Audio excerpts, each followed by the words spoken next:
Okay, we are live. Excellent. Hello and welcome. I am Ronnke, your GM, and in the stream today we have Rigel Kent, Gigaman, Pendragon, Megaquai, and Nosh. Today we are playing a dungeon fantasy campaign set in our homegrown world of Pelavar. We are using the very awesome GURPS system by Steve Jackson Games, and our VTT of choice is Fantasy Grounds. You can find this and past sessions on YouTube and as audio-only podcasts. Links are in the video description. If you enjoy our content, please like this video and subscribe to our Twitch and YouTube channels. It makes us very happy. All right, let us begin with character business. Megaquai, do we have any character business for Danjo? Yes, I've got camouflage and 1 point in musical instrument, flute. You are a very quick study. Indeed. Technically, he was just about to turn over when he picked up the new one. I was enjoying the torture too much. I wonder if skills like that should be required to do the 200 hours. That's not how That's not how the rules work. Yeah, I know. I'm just saying. I wonder if skills like that should be, have different rules. Up to now, that sort of thing has been kind of self-enforced. Well, he's still not very good at playing it, so it's still torture. It's just once in a while he might actually make a good tune. Maybe somebody with a musical aptitude gets a bit of a break on that. Doesn't matter. We are just playing a game. We're not trying to simulate everything. I don't know. Are we just playing a game? Or are we the game that someone else is playing? You're all getting played. I might try for hypnotism next. Pendragon, do we have any character business for Arari Boya? Ari's fine. Yep, I find about a point in hiking and survival planes. So now I shouldn't die, and I might be able to find shelter properly for us. Well, you've been doing pretty good so far. All right, nothing else? No, that's it for me. All right, Rigel Kent, do we have any character business for Gareth? Not at this time, no. Okay, Nosh, do we have any character business for Humphrey? We do. So all this hiking has increased his cardiovascular strength. So I bought off the unfit disadvantage and put 2 points into hiking and 1 point into fast talk. Cool. Lastly, Gigaman, do we have any character business for Kivin? Not at the moment. All right, with character business done, we shall go straight into the recap for last session. Read from the journal and compiled notes of Brother Aldrich Vane, mission to Westwatch. First day, the 61st day of dawn rise, in the 286th year of the Crown. Stillwater is behind us now, along with its warm beds, generous tables, and Gareth de Garen's newly acquired fame as conqueror of the great Stillwater Leviathan. Our departure was delayed only by Kivin Crowell's suffering from the previous evening's excesses, a condition Gareth remedied with a bucket of cold water and entirely too much enthusiasm. Before we left, Kivin saw to the purchase of a dueling bill for Petra, reasoning that a weapon with reach might keep danger farther from her than any sword could. Sister Maren approved the expense, and Petra accepted the arrangement once assured that her sword lessons would continue. The road soon reminded us how quickly comfort fades in the western marches. Arariboya correctly foretold the rain that came down cold from the Seven Hammers, while Danjo's newly purchased flute proved sufficiently dreadful to attract wildlife, if not admiration. Yet we traveled steadily, Rolf's injured arm continued to mend, and Petra bore both the weight of her new weapon and Kivon's relentless instruction with admirable determination. We passed the ruined stronghold near the old dwarven road from Mot Caradin, a relic of a quarrel better left to history, though Gareth seemed to regard the stones with the eye of a man already imagining them rebuilt. Our next camp was shared with Hennick Toss, a salt merchant travelling east from Ashford. He greeted us with understandable suspicion, but Sister Maren's robes and Humphrey's cooking soon did what Gareth's assurances could not. Henwick brought troubling news. Ashford is swollen with refugees, its leaders are strained, its coffers depleted, and mercenaries once hired for its defence have been dismissed for want of coin. Red sails have been sighted along the coast, and armed strangers have apparently been using the abandoned Vethran estate. The name Vethran already carries an uncomfortable weight with us, given the shuttered warehouse in Stillwater and the signet ring that has followed our company since Galvorn. That evening, Petra finally confessed to Kivon that she had found the ring upon the ground during the attack there and had kept silent when its significance later became apparent.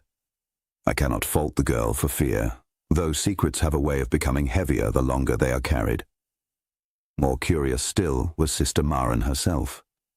During our conversation with Henwick, she seemed briefly absent, one hand resting upon the amulet beneath her robes before she abruptly returned to herself. Danjo noticed. So did Kivon.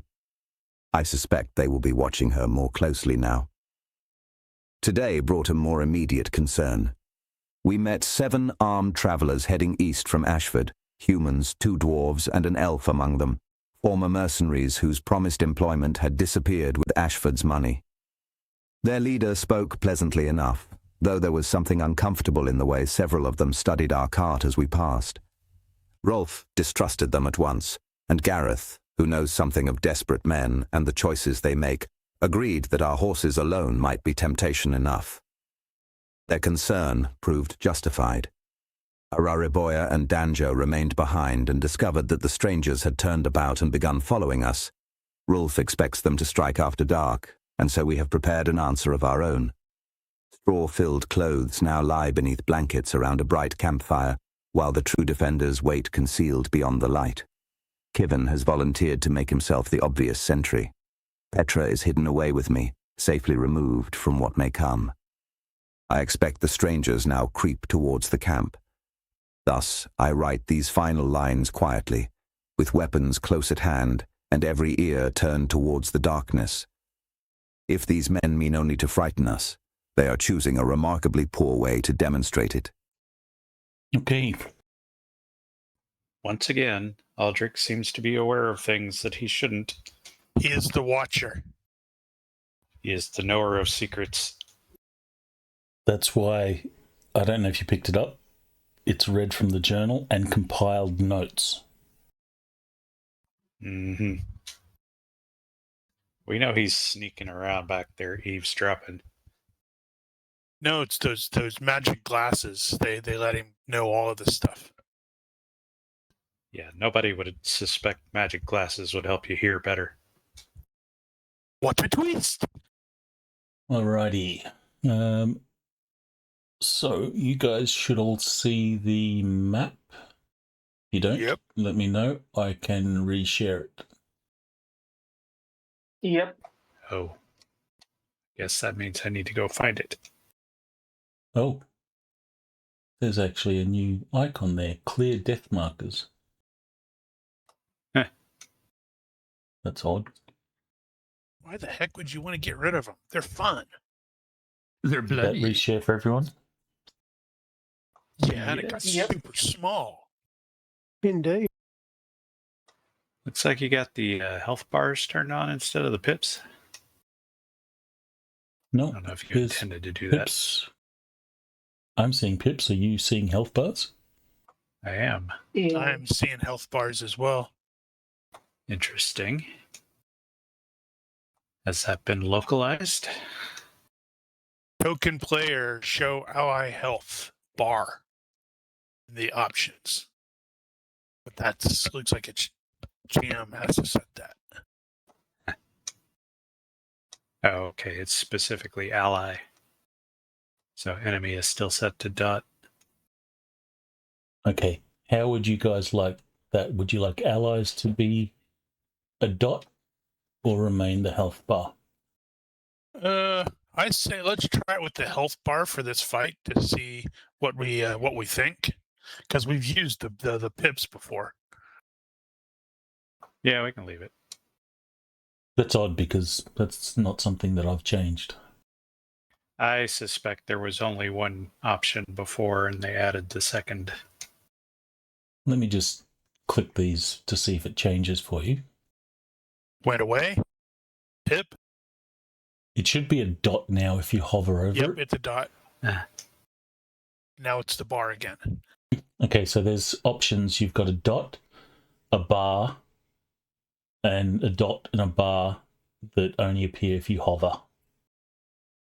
Ah, okay. So how would you like to have it?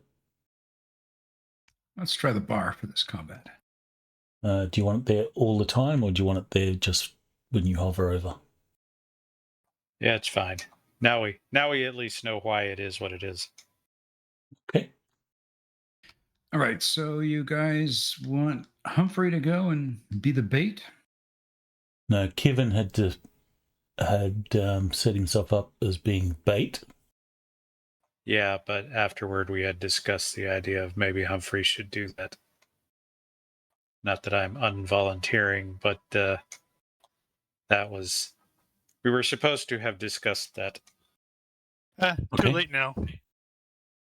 Well, you can certainly. Nuh-uh. I should actually Brother do Aldrich's this. master book told us that Kevin was the bait. Yeah, well, Ah, it's it's in based on notes. It's in the written record now. We wrote Exactly. it before we actually switched. And we all know that history was always recorded accurately. Always. Never wrong. All right, so it is first day, the 61st day of Dawnrise. And the time is 2 in the deep dark. Am I seeing this correctly that we started out on the 53rd? This is correct, yes. Okay. So you are now in your next week, 6th week of the year. Well, I guess we don't have weeks. We have 10 days. That's right. Bad GM. So you are in the 6th 10 day, beginning the 6th 10 day. And it is 2 in the deep dark, which is, for those that are not aware, 2 a.m. AKA O Dark 30. The time when everything bad happened. Okay, so there's going to be no change of bait. We'll leave that up to Humphrey. If he wants the job, there's sense to be made out of it. Yeah, let's put Humphrey by the fire. He'll be strumming his lute, Or whatever you want to call it. murmuring a song, Getting ready to mentally stun somebody. eating a pastry or 5. All right, since Which you're hand is he going to using be for that? since you're going to be strumming your lute, I'm going to assess a -2 penalty on the perception roll. I'll get everyone else to make perception rolls into the box, please. If you do not have night vision, if you do have night vision, add that to your roll.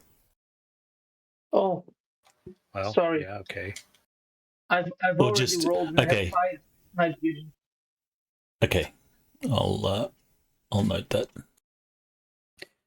Speaking of that, what is the darkness penalty right now? So it's going to be a -5 for everything except around the campfire. So you should see an extent of the campfire there on your map. Is that correct? Roger. All right, so within the extent of the campfire, it's -3. Otherwise, -5. So +5 for Ari. Is everyone happy with their current positioning? Well, if I can see the enemies, I might see the distance. How do I do this? I can't show you locations for individuals, so I'm just going to share it for all. Can you not? I don't know. Yeah, you already showed us all of them anyway. Yeah, so I'll just reveal them for all, but keep in mind, at this point, it is only Ari that has any idea where they are. Yeah, I might get a little bit behind. I have updated their tokens with the weapons that they hold. Why did it spin all their facings? Because it does that. I guess they never fixed that. So Ari, you happy with that location? Yeah, I think they can't reach me in one turn. That's very important. Yeah, I think I'm fine. And Ari, I'm going to need a stealth roll from you as well. I think I had done that last session. Okay.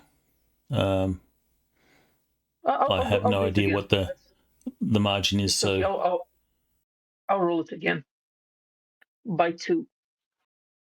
Fortunately, you've got darkness for that as well. Yeah, and I'm also on their backs.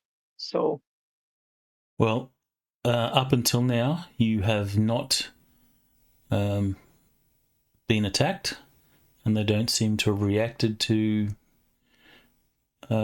you, so it is safe to assume that they don't know you're there. great. I am going to assess that. Actually, no, you succeeded by quite a bit, so yeah, you can see them all. All right. Okay, so I'm going to. The way we'll do this is before I'm going to move tokens sort of turn by turn, and I'll let people know when they notice things. Ari, you notice everything from the get-go.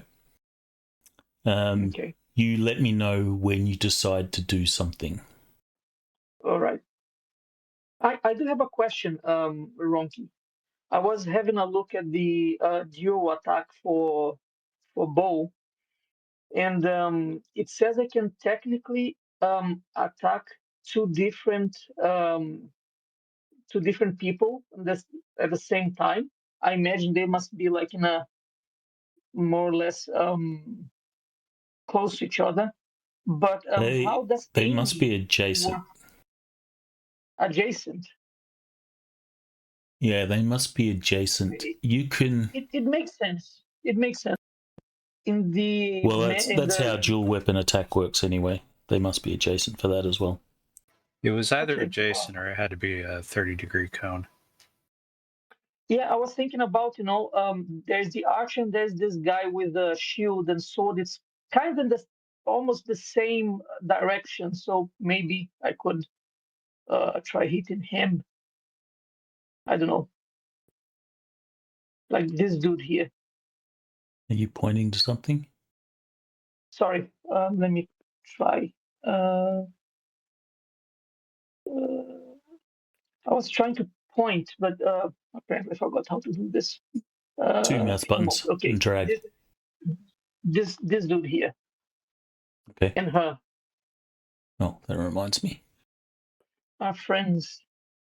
They're not really friends. Yeah, I mean. Yeah, I suppose you could, but I'm only going to give you an aim bonus on one of them. Yeah, that makes sense. That makes sense. All right. That's good enough for me. All right, so I shall start moving people around. So the guys down the bottom here have all sort of moved into position, and they've sort of gone to crouching positions, and they appear to be waiting. The only one that's sort of moving. I am aiming at the archer, by the way. Okay. From your point of view, I shall give the archer a -2 cover. I think that is cover light. Okay. If we're sticking to DF, we'll only have the -2 cover. There's only one cover. Oh, they got rid of the Okay. other ones? Well, no, that was not in Dungeon Fantasy. That was in like tactical shooting, where it had the gradations of it. Well, there you go. So, give that 3. Okay, so I'm going to start moving these guys around. You stop me when you decide to spring your counter ambush. That guy's moving for you guys. You seeing him move? Mm-hmm. Ninja should sneak up and cut his throat. That's what I was. Well, can we move now? You cannot, because you have not seen him stealth there in the darkness. You won't see him till he gets into the light. He's in the Okay, light. so he's in the light. That's when Danjo, Kivin, actually I didn't roll for Sister Marin. She could lightning bolt him. So she will also see him. Gareth, you should be able to see him, but he's blocked by the tent. So until he clears that line of sight. Yep, that makes sense. Plus, I'm kneeling, so. What's the penalty for stealth for moving while trying to be stealthy? -5 if you move your full move. Or if you move more than one. More than one, right, yeah. Up to your full move. I shall attempt to sneak up almost into the light. Okay. So are you waiting till he gets to where he is now before doing that? Or did you start moving before? Because right now he's about to stab Humphrey. Mm-hmm. So I just want to be clear. At what point did you start moving? What's my move? Why has he got all-out attack on him? Oh, that's me moved. You never answered the question. Which was? At what point do you start moving? I said when he just started getting into the light. So when he's there. Yes. Okay, well then we'll take it turn by turn, but we're not going to do it by the tracker turns. I'll move him 1 turn. You move yourself where you want to be. That's where he quietly walks, heading towards what seems to be an unsuspecting Humphrey, who's just strumming and tuning his lute. My short sword would already be out. Don't need to fast draw it. Yeah, that's fine. So my turn, or Yes. You move. This goes for all the characters that can obviously see. So you move after I've moved. So I've just moved. So you move yourself where you want to be. Oh shit. there. Well, to be fair, if he turns around and sees you, then That hasn't exactly failed. How many turns did you move there? That How was many hexes? 1-5. My full move. Okay. All right, so at -5. All right, so you will charge in, and at this point we will go to our regular combat turns. I'll put the tracker on you. He will hear your approach. It was that branch you Humphrey. stepped on that went crack. Humphrey, you are welcome to make another perception roll. Okay, at the same modifier or just a straight? Same modifier. I totally want Humphrey to fail this, so this guy dies behind him, and he's completely unaware. His weapon's out ready to strike, isn't it? All right, so Humphrey, you will actually hear stuff behind you. Okay, so when it's my turn, I'll basically spin around where I'm seated just to see what's behind me. Okay. Okay. Danger, it's your turn. Did you do a move and attack, or did you just move up to him? I just moved up to him. I'll wait and see what he does. Ari, are you doing anything at this point? I can wait and keep my aiming, right? Or do I lose it? No, you can keep aiming. Yeah, so I'll just wait for the archer to try to attack. Yeah, you probably have max aim at this point. What's that? Aim plus 2? Yep. Right. Straight through the neck. I think that normally breaks the rules. Does it? Does Of it? course, this is kind of a weird situation. This is a bit of an edge case.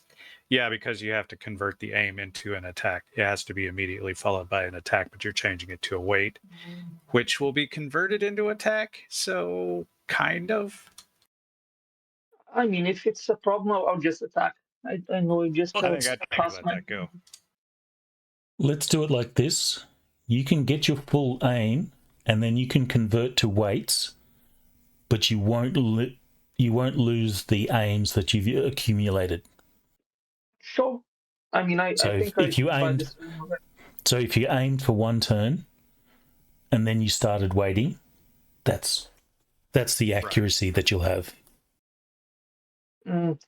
Well, I thought I had aimed for it would be a couple of turns, but in this case, I'll wait for another turn. I was just using that as an example. You could potentially have aimed your full aim. So at this point, you will also, given that you're doing that, soon as this guy sort of appeared in the light, you saw the archer raise her bow and start taking aim. Message for you, sir. So yeah, I guess it's time to do something. Well, so much for any chance of diplomacy. Well, hey, this guy's coming up to sneak attack Humphrey, and she's about to shoot Humphrey in the back. No, I was just going to say, after the session last week, GM's all like, well, you could talk to them and everything. It's like, they're just coming out and shooting. Machine gun diplomacy. Okie dokie. So... Shoot her in her other non-droopy eye. Yeah, I'm going to... I'm going for a all-out attack and to the vitals for her. And for him, I'm not aiming, but I'll also go for vitals, but one at a time. So here's what you do. You go for the arm that's holding the bow stave, so she lets it go and it smacks her in the face. And she gets hit by her own arrow. That would be awesome. I had a D&D archer that one of my favorite moves was using a frog crotch arrow to sever the bowstring of another archer. Wow. Okay. I mean, I think I'm not on that level yet. Just yet. Probably not as hard as you think. I'll try it next time.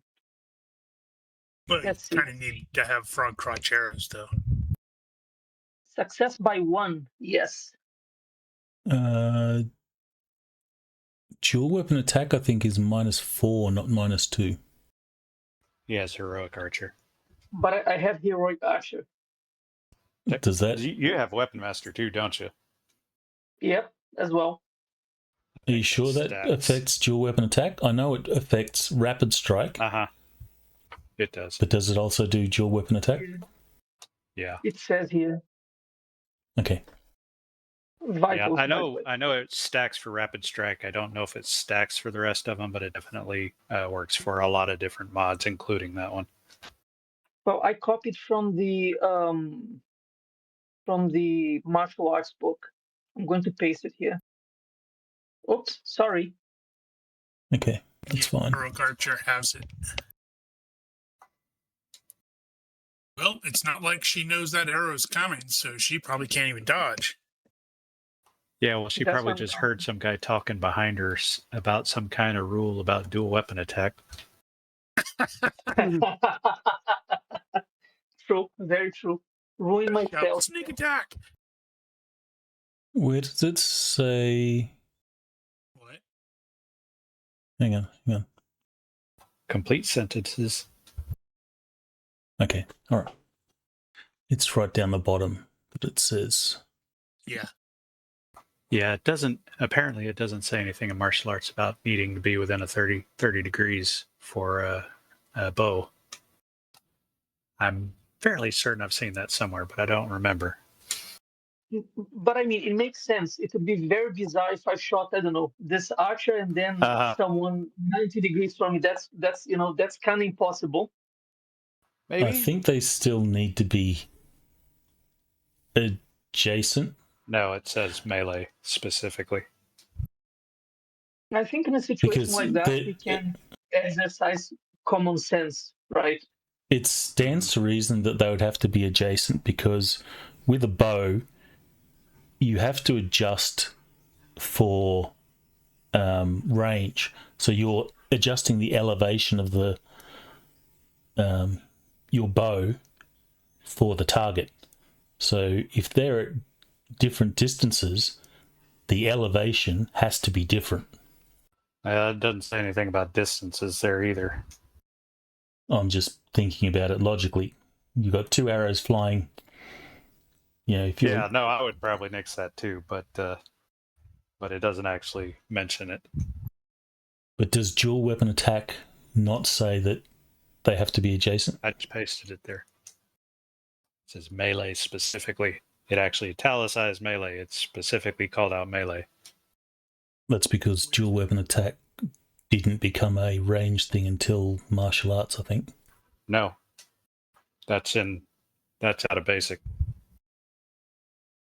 No, but I mean, dual weapon attack bow didn't become a thing until later. Okay. I'm happy with whatever, Ronnke. Whatever you decide. In any case, do your damage for the archer. Okie dokie. Oh, that's a shit damage. Well, it was vitals, wasn't it? Yeah, it's vitals. I hope it's enough. And then do your attack on the other guy. Okie dokie. Let me just fix the macro. I failed. I'm going to use my luck. Well, again. Much better. Yeah, succeed by 6. With the penalties, what's your total penalties? -6. So that'll be a succeed by 0. Oh, shoot. Sorry. Succeed by 0. Actually, it should be by 1 because I am... No, it's true. It's right. It's correct. Yeah, it's by 0. Oof, okay. Barely. Okay. Do your damage on him? Much better. Well, that was better. Ouch. Clearly, you didn't line up the other one correctly. Yeah. Okay, so you have 2 major wounds there. Damn, they jumped straight to critical. Woo. That's literally the only thing I can do, Rigel. Literally the only thing I can do. Well, it's not literally. Hey, you're the Yeah. scout and sneaky guy and all that jazz. I'm good at hitting people with a shield. Okay, You so should learn how to throw it. those two will fall down. An arrow will go loose. Let's do this. Ah, that's funny. Yeah. Um, Oh, I just noticed I attacked the leader. Wow, okay. Oh. Well, lucky for you, I guess. Yeah. and then I shall apply the shock penalty as a penalty that someone would flinch with the damage. So an arrow will fly off in that direction. Wow, it's system arrow. Just misses. And in the case of Humphrey, an arrow will fly and stick into the lute that you're currently playing. Oh no! Now it's on. Ouch. Bling, bling, bonk. Now he's gonna This go will, of all course, the catch Who. you by surprise. Okay. Now we can move on. These guys are screwed because Humphrey's gonna go all Pete Townsend on their ass with that loot. Pretty much. You put an arrow in my loot. All right, so seems like stuff's going down. Rolf will begin to move in towards the camp. So are the two critical ones unconscious or? Well, they fall down. The both of them fall down. Whether they're unconscious or not, you don't know. It's too dark and stuff. Oh well, yeah, I don't even know that they're there. So this guy's going to turn around and see Danjo and Will stab with a spear. Mm-hmm. Somersault over it. Danjo, you are going to be hit. Keep in mind that all attacks are at -3, at least, with the exception of Ari, who has night vision. That is a successful attack with a spear. Whoops. Yeah, I shouldn't have rolled range, but it still hit. Yeah. It's a Okay, so melee dodge attack. then. Is that what you said? Dodge at -3? No. Attacks. All attacks are going to be at -3 due to darkness. Even Unless you though have night we're in vision. the light. Yeah, it's -3 darkness in the light. Okay. Are we going to be doing the defend at half? I guess so. Why did I have deceptive attack in there? Stupid. Defend at half? What do you mean defend at half? Yeah, so if you've got a darkness penalty to attack, do you also have a half of that penalty to defend against it? Where's that at? A raw? That was a ruling. I think that was Crom that came up with that one. We had discussed it a long time ago and used it like once years ago. In this case, no, we'll go with standard. No penalties to defend. Because it's definitely not in Dungeon Fantasy. Okay, so that is a successful dodge. These guys are going to go, what the hey? What the hey? This guy is going to go, what the hey? And turn towards his boss. Alright, did you make a stealth roll at all? Sorry, again? By 2. By 2, okay. Yeah. Alright, so this guy sees the boss go down and will go over and begin to see what's going on. Also, now is a good time. Everyone should check your traits, your advantages and disadvantages, and just make sure that there's no conflict in your character traits that is going to impact your actions. I should have told you to do that beforehand. So just refresh yourself on who you are. Search a soul, basically. And this guy is going to go, what the hey? Turn towards the archer. See the archer go down.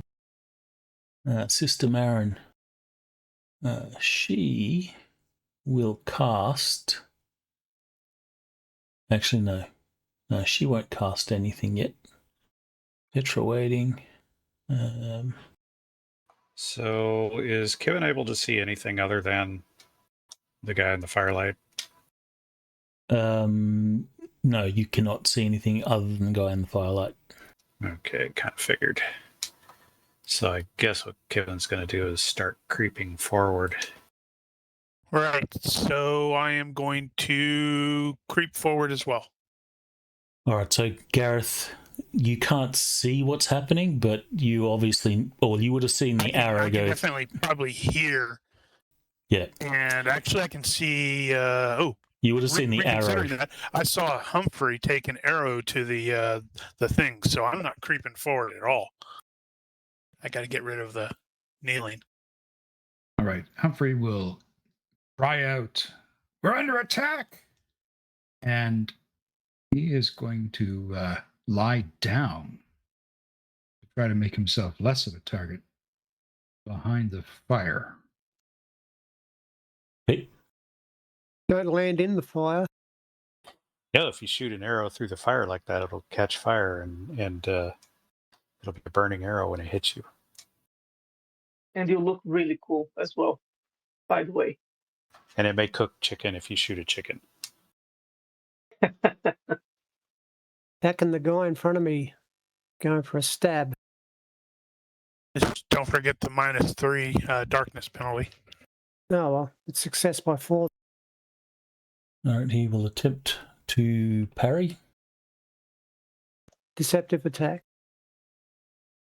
He succeeds his parry by more than your deceptive.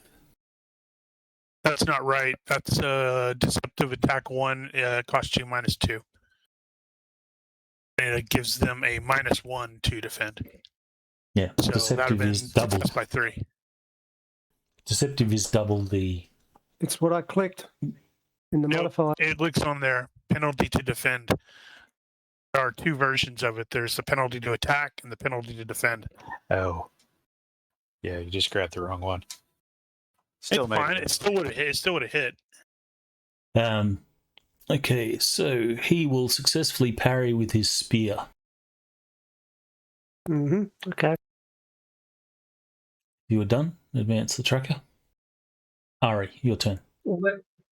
Well, I think I don't need to dual attack this turn. I will quick draw an arrow. That's right. You need to end up taking out all of these guys down here, while without any of us seeing them. Does that be cool? Success by 9. And I will quick shoot on this guy. Mark number 5. Vitals again. Let me just adjust the macro. Okay.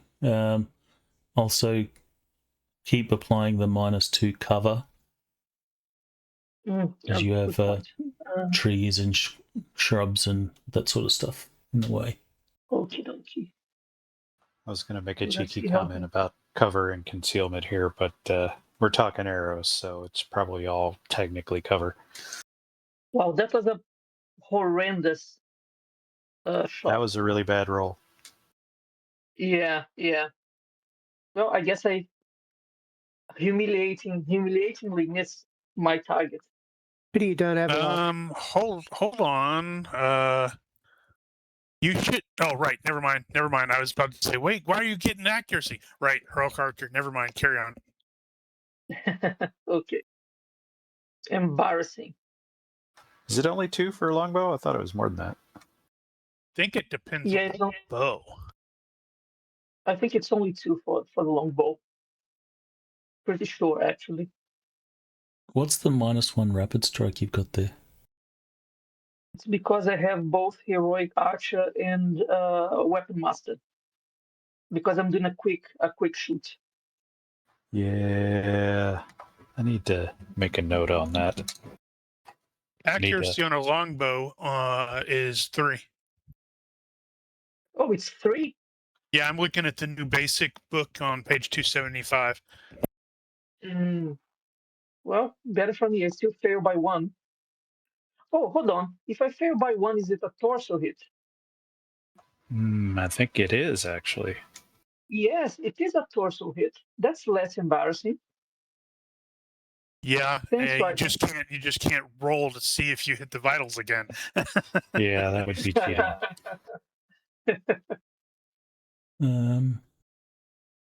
Okay. You might want to check the heroic archer because I don't think it gives you the accuracy. Plus also lets you shoot every turn. That doesn't affect it. No, move and attack will. So move and attack, he eliminates the bulk penalty, but does not get the accuracy. The same for firing, with a person one hex from me as well. Mm-hmm. Okay, because I know Gunslinger will give you the accuracy. Yeah, but here I can just paste it. Gunslinger works the same way. But heroic archer requires you 2 turns to ready a bow. And well, normally a bow is 2 turns, but you can fire it every turn. But I don't think you get the accuracy when you're doing that. There's no. You can quick shoot. There's no condition for that. There's something in here. Well, that's huge. Yep, I copy pasted on a doc file, so I don't get this wrong. Yeah, I think he did everything right. Ronke's just wincing because all of his bad guys are going to get shot down in the dark. None of us are going to see it. Yay! I'm sorry. It's going to be one of those. It's like, I thought there were 7 of them coming. Oh yeah, they're all dead. I mean, I did pay a lot for this. Yeah, it was not cheap. Well, it says here, doing quick shoot is a extra -4 penalty to the bow. Right. Keep on reading. Which is halved by heroic archer, then halved by weapon master. Down to -1. Yep. And it wasn't -4, it was -6. Yeah. An archer already drawn an arrow can try to ready and shoot in 1 smooth. This requires attack roll out. Heroic archer may instead choose move and attack. Calls for 2 bow rolls at -6. If he has heroic archer or a former weapon master that encompass bows, have the penalty to 3. If he has both, he's at -1. Okay. Trust that you did the sums right then. Yep. So he did actually hit the guy. It's just not in the torso or in the vitals. All right, I'll give him a perception roll. If he succeeds, he can defend as if stunned. So who is the target? Is that 5? Yep, 5. Yeah, because a guy just got almost killed right behind him. Well, he scrambled over to check out the leader. Right. Okay. So he was specifically responding to that. Oh, yeah, okay.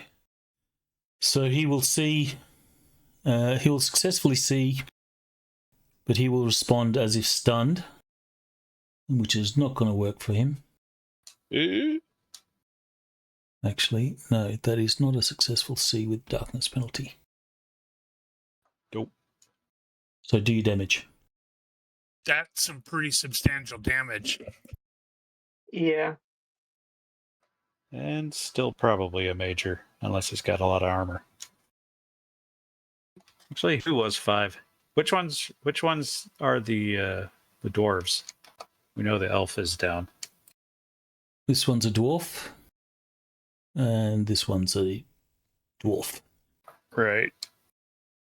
So axe shield guys. Second one's a spear shield guy. How stereotypical.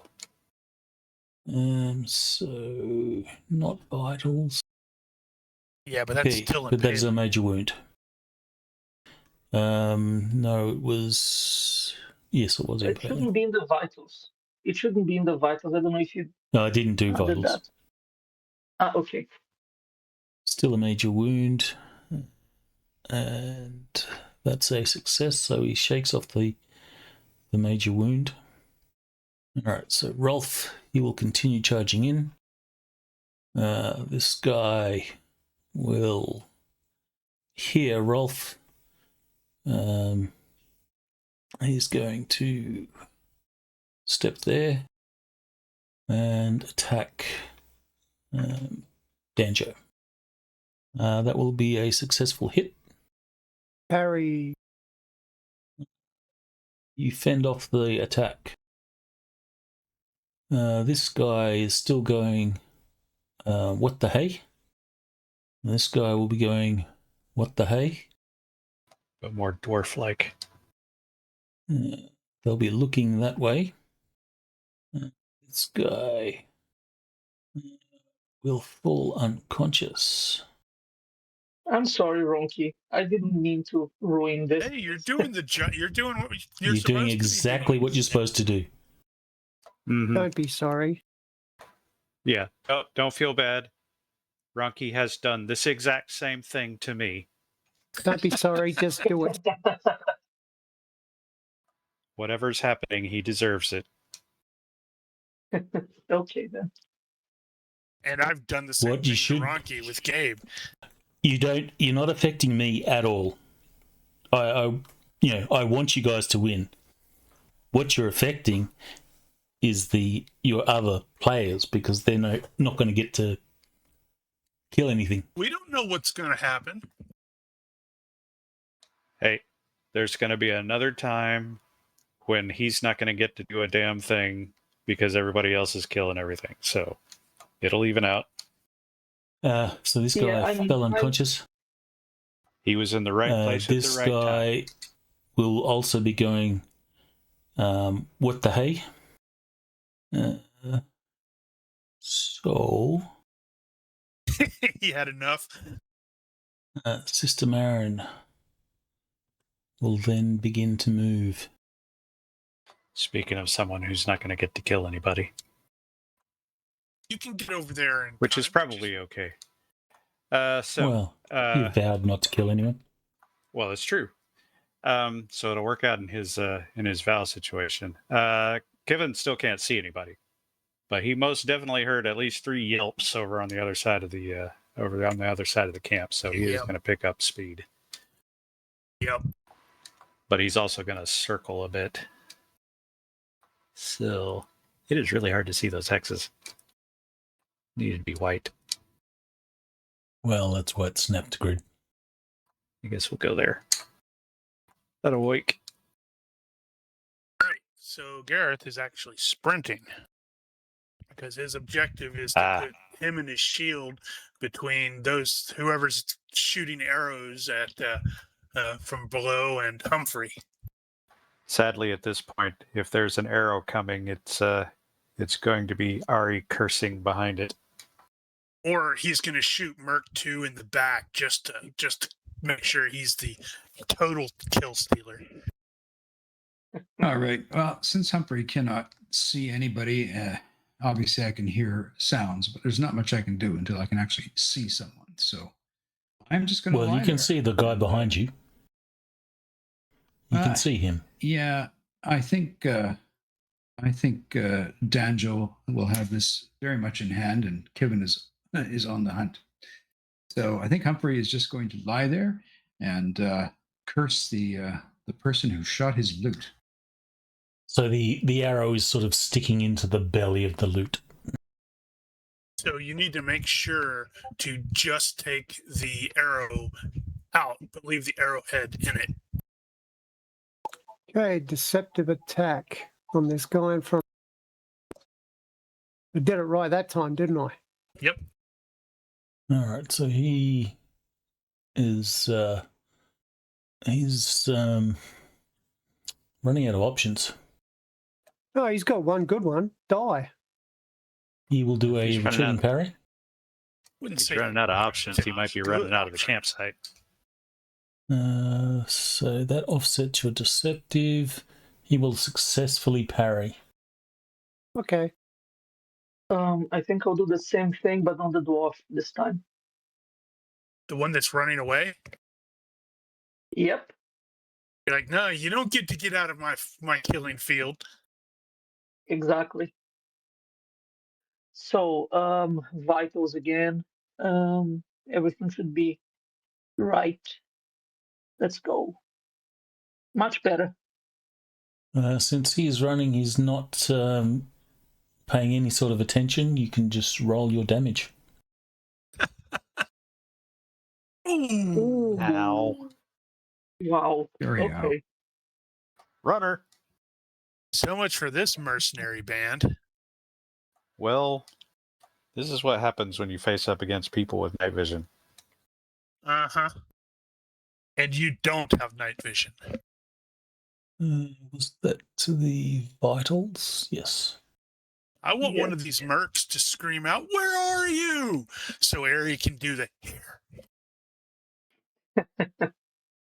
All right, so that is a Ooh. major wound. We need to get Ari a ghillie suit. Get him a warder's cloak from Wheel of Time. Near enough. Okay, Get all he those manages med to tips down shake off the major wound. Right before finishing my turn, I'm going to scream, "We've got 2 more south of the camp." That's going to cause them to run away too, because they're like, "Oh God, we're surrounded." Better for me. We might get a nice reputation. My mistake. Let me just math this correctly. We ain't got time for math. This guy will fall down. Boop. Face in the dirt, feet go up in the air. Well, if he's a dwarf, he may stumble forward and for a step and then fall. Go, oh, I'm unconscious now. And then 5 seconds of leg twitching. Yeah, he just got that arrow right up under the armpit. Rolf will charge in. Weapon drawn. Yield if you value your life. Drop your weapon. For a second there, I sort of looked away and I heard that. I was thinking, that's the bad guys are saying that? Jesus Christ. Ballsy. Yeah. Nope. They're not saying that at all. He's going to step there. There you go, Kevin. There's your opportunity to get in there and not kill him. And he says, "By my honor, I yield. What honor? Actually, he'd probably... I will take that back. I'll rephrase that. Don't kill me! I'm naval lit! They're mercs. They know how to do this. Ground the weapon and hands up. And He will say... don't say anything. He'll drop it and he says, "As Mordoveth is my witness, I yield. These guys go... yeah, that's a lot of nope."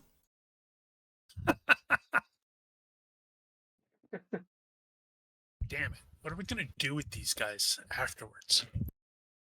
Is Ari going to murder the fleeing two? He'll try. Man, he All don't right. That's play, cold. does he? He holds a grudge, you know. That's true. They're not undead, though. Not yet. He holds a grudge, but he doesn't have bloodlust. No. Apparently the player does. Yeah. Okay. So if you want to kill them, you will kill them. They can't do anything. Yeah. I hold a grudge. That was very disloyal. He didn't like the way they were eyeing Petra. Yeah, when you said like and rape the women, yeah, that pissed him off. Well, they didn't claim that. They were being very friendly. No, but I think last session Gareth made the point taking the horses and getting the women, and that triggered him quite a bit.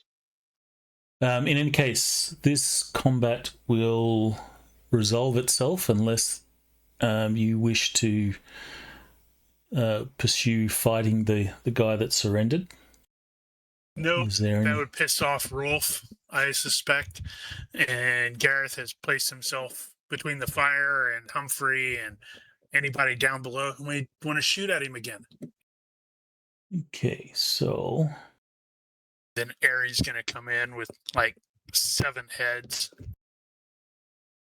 Yeah, no, I think that might be a bit too much for him. No bloodlust. I should have taken bloodlust now that I'm thinking about it. But yeah. Where did you get the 7th head? Yeah, that's the question, isn't it? Found one laying around. So with respect to Ari, are you going to track down and kill these guys? Or, once they get out of sight, you'll let them go, assuming they get out of sight?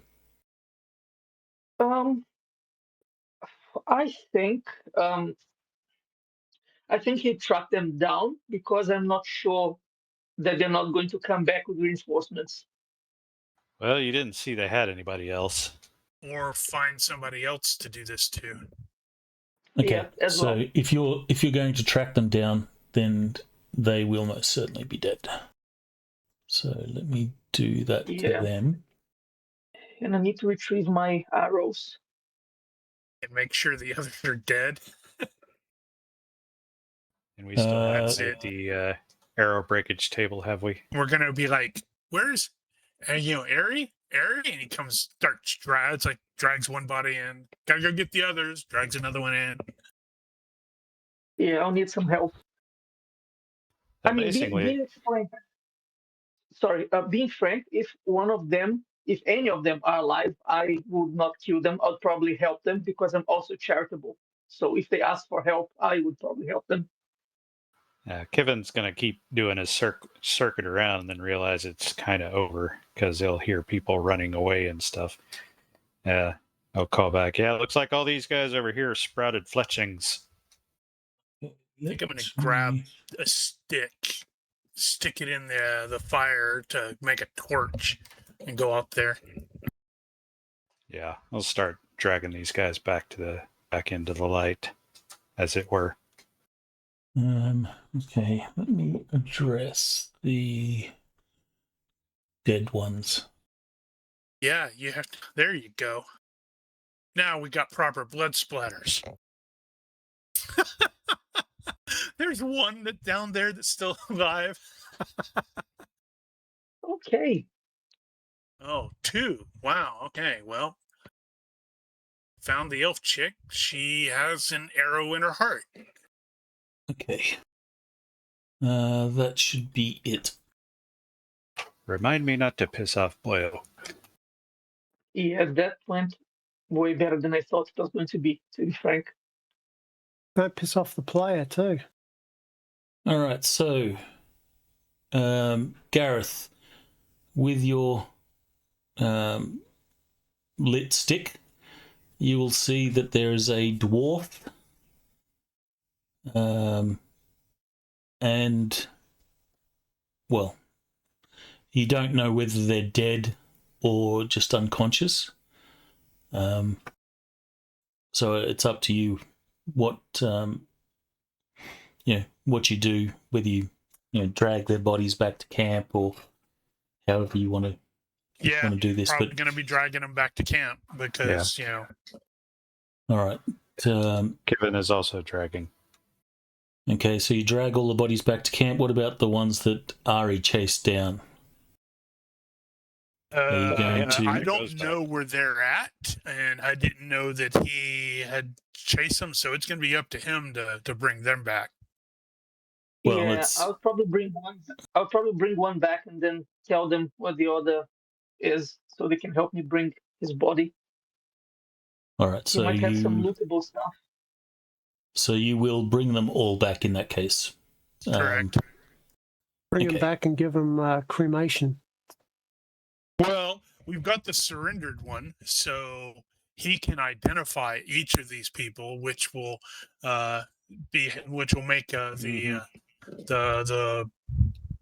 freaking pale flame guys happy. They can be given proper rights. And the injured can be treated as necessary, but what are we going to do with them? Because we're pretty far from civilization right now. I figure they're not going to. So this guy that surrendered, you can see that even though he's a mercenary, probably seen, death, lost friends and stuff in combat, you can see that as you drag the potentially lifeless bodies into camp of his entire unit or little unit, he sort of is in a state of sort of shock. All his friends are dead and he's the last remaining. Well, not all of them. There's 2 of them that are still alive. They're just badly injured. Apparently you picked the wrong travelers to rob, mate. He just shakes his head. He doesn't have any words. Petra will walk into the camp. Well, let's see about their injuries. She'll walk into the camp, look at the people, and she'll start doing some first aid on them. Kevin, I will assist. You will. Who's assisting? Gareth will assist because he's actually got first aid. So he Gareth, uses newfound abilities on them. Gareth, you will assist then, and you will notice that, or Kevin and Gareth, you'll notice that Petra is crying as she's tending these people. Wow, I feel bad. No need for her to cry because they're just on the next step in the wheel of reincarnation. Maybe in Danjo's worldview. But nonetheless, she is crying as she goes from one to the other. And Gareth, you can see she wipes tears on her sleeve. And then there's a sort of hint of life in her as she realizes this one's still alive. We should feverishly try to keep him so. There you go. Gareth, if you have first aid, you can make a roll to assist. I am going to make 2 rolls, actually. There's the first aid to barely, but I am also going to try this for the first time. Unfortunately, it didn't work. For the sake of story discovery of your new ability, it's going to happen unconsciously. Okay. So I don't think you particularly asked for Agelia to. No, but Yeah, he probably is murmuring the some prayers nonetheless. So when it does work, you will visibly see something happening. Your hands will glow. Feel free to describe how that happens, but it's going to be a surprise to Gareth. It is going to be the glowing hands, and when you hit 0 fatigue, you pass out, right? No, when you hit 0 fatigue, you must make consciousness rolls. If you go below 0 fatigue, then you take fatigue and hit point damage. Okay, so how far down is Merc 6, the more badly injured? Merc 6, a long way. He's below -1 hit points. Okay. Let's see, because the way this thing apparently works is I can burn 1 fatigue point and heal 2 hit points per, so it's 1 fatigue point per 2 hit point healed. And I was thinking, I'm going to burn all of my fatigue. No. 11. So I'm going to give him 22. Well, in that case, because I don't have a clue what's happening. All right, so on the first one, it's a fail. So you only take 1 fatigue on a failed power. No, not healing. I take this. Take 1d. So 2. On a failed, because normally power use and failed power use is only 1 fatigue. Well, heal injuries is specifically slightly different. It says failure costs 1d fatigue points, but you can try again. Okay. And critical failure also causes the recipient 1d damage. So it's like, ooh. So you can kill them. I could accidentally kill him. Kill them with healing. Yes, you automatically fall unconscious at -1 FP, not HP. So Petra will stabilize number 6, stop his bleeding, but you fail to heal. How much damage? He's not so. The next one's not so damaged, so I'll just make a few health rolls. Well, I can try again. Ooh. Yeah, I think that's going to be done. All right, so number 5 will only bleed 1 more hit point before Petra can get to him. And we'll say that it's that one that Petra's working on. You can make a first aid roll. See, 5 is a human and 6 is a dwarf. Wow, nice. Is that a crit? No. Almost. Yeah. All right, so he will be stabilized. You made your power roll. Yeah, but I failed again. Okay, in this case, I'm going to intervene, and there is some divine intervention. So please describe how this transpires. You're basically dealing with his injuries. Petra's bandaging, doing what she can, and then you step in to assist, and it happens. Tell us how it happens. So he's kneeling there. He's helping her. He's murmuring his soft prayers to Agelia, and his hands start to glow. And he doesn't realize it, but she does. And she's probably like, "Wait, what?" And the injuries start actively closing up on the dude, and he is going to expend his. So this guy has taken 15 points of damage. Okay, and hold on. So 14 would be 7. Yeah, so he's going to heal all but one of them, but is going to be visibly exhausted and then utterly confused. Let's have Gareth actually fall unconscious. Okay. It completely exerted himself. So you First said activation. if it's more than -1 fatigue point, so that would be So it'll take you to 24. No, it'll take you to 0. Whatever your 0 fatigue is. 12. Take you to even 0 and you auto-fail the unconscious check. So if you take Everybody's 12 gonna see fatigue, how much glowy does he heal? hands. He's gonna have healed up to 20. Up to 20? Okay, so he will be fully healed. The arrow that was, stuck in his person actually is, expelled from the body as it heals, And and it does sort of damage to someone else.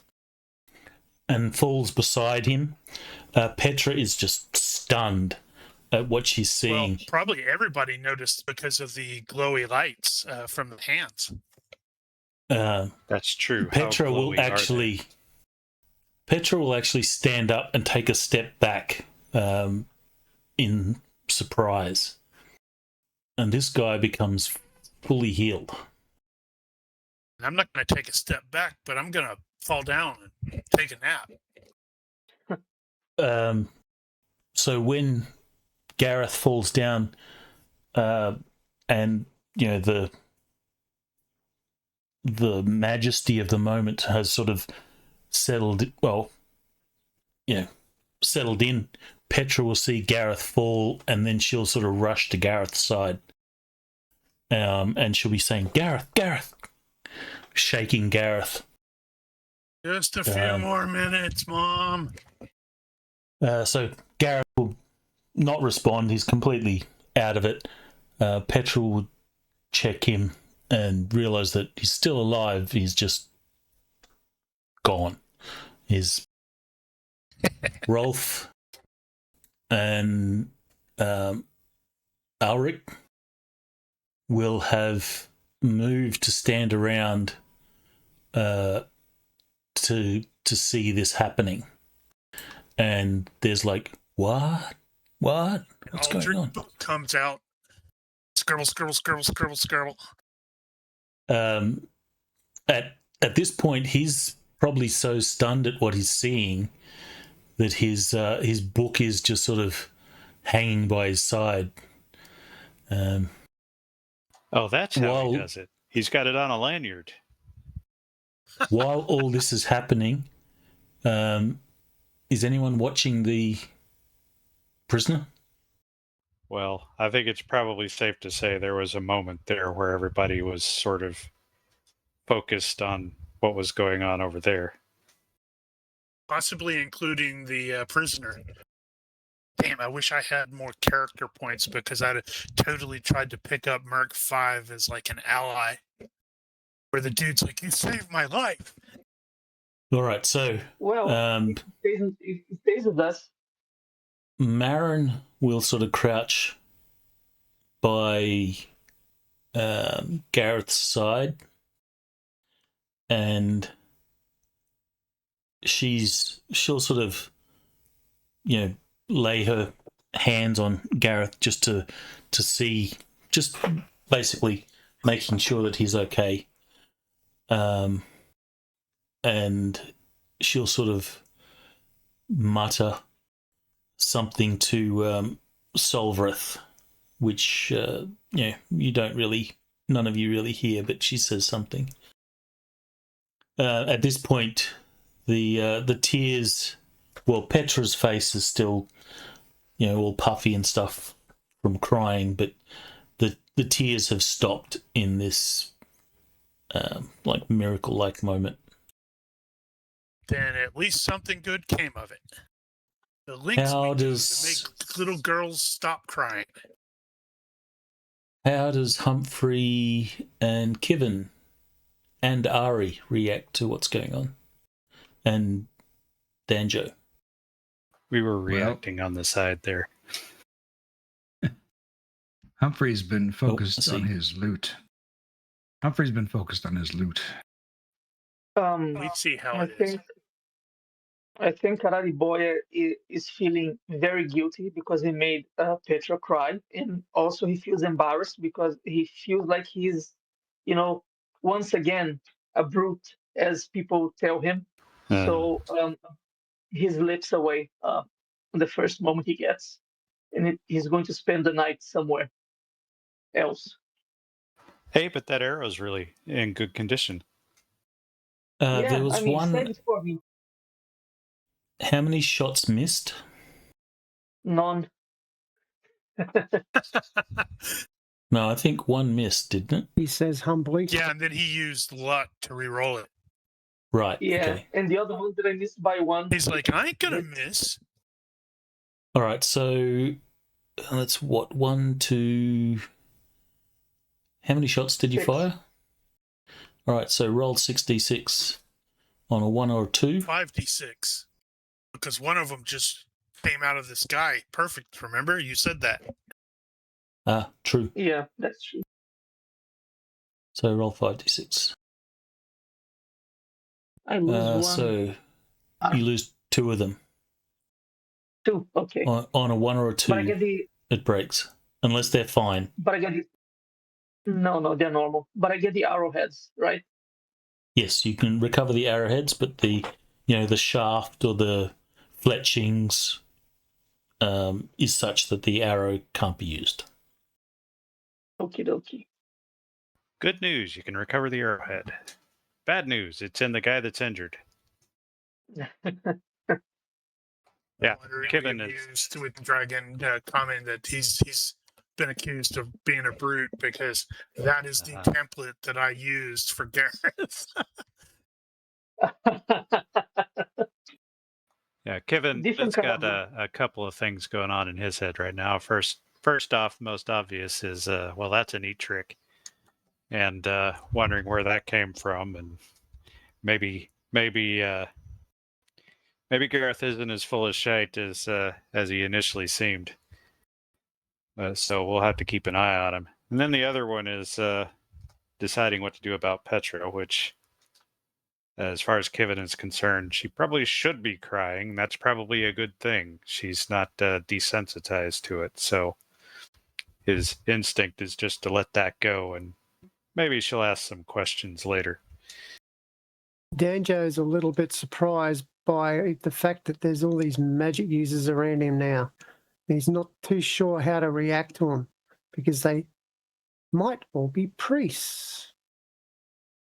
Well, the only confirmed magic user is Sister Marin, and she is a priest. Gareth has revealed himself to be a magic user, so there's only 2.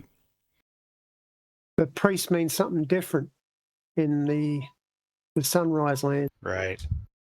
You can be surrounded by 2 people. Yeah. Yes, either side of you. So Petra will spend a lot of time tending to Merc 6.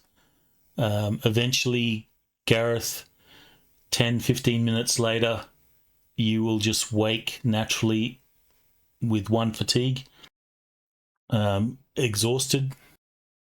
And confused. Likewise, this guy will wake completely unharmed. He is a human. He will also... Sorry, go on. Yeah, Kevin is going to pass a jug of ale around to the prisoners. Well, the guy that just woke up, he'll be sort of, feeling his body because he knows he got arrowed, but he's got no injuries, so he's, in a state of surprise. But then he will also see the corpses of his comrades, and like the other dude, there is a melancholy that sort of hovers over him. Do So what do you do? Proselytization. Gareth him is a going to follow-up. be asking, what just happened? Why was does my hoping you head knew, hurt mate. so much?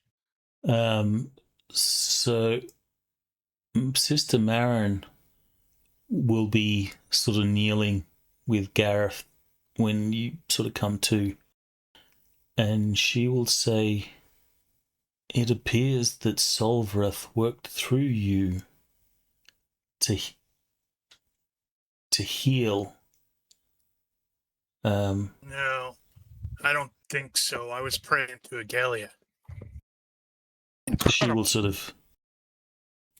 sort of give you that surprise, turn her head a little bit, look, and just sort of go, So he will probably try again on Merc 6, but currently I can only do it once a day. So it Well, you clearly only have doesn't one work. fatigue. Yeah, but You that's only not have going one to fatigue. necessarily stop him from being a dumbass. And Okay. it's not going to work anyway. Okay, so what do you want to do with these prisoners? What's the plan? You guys are the security? What is Gareth is going to ask the people that are local here, what is the law about this sort of thing here? And because I'm from the Crownlands.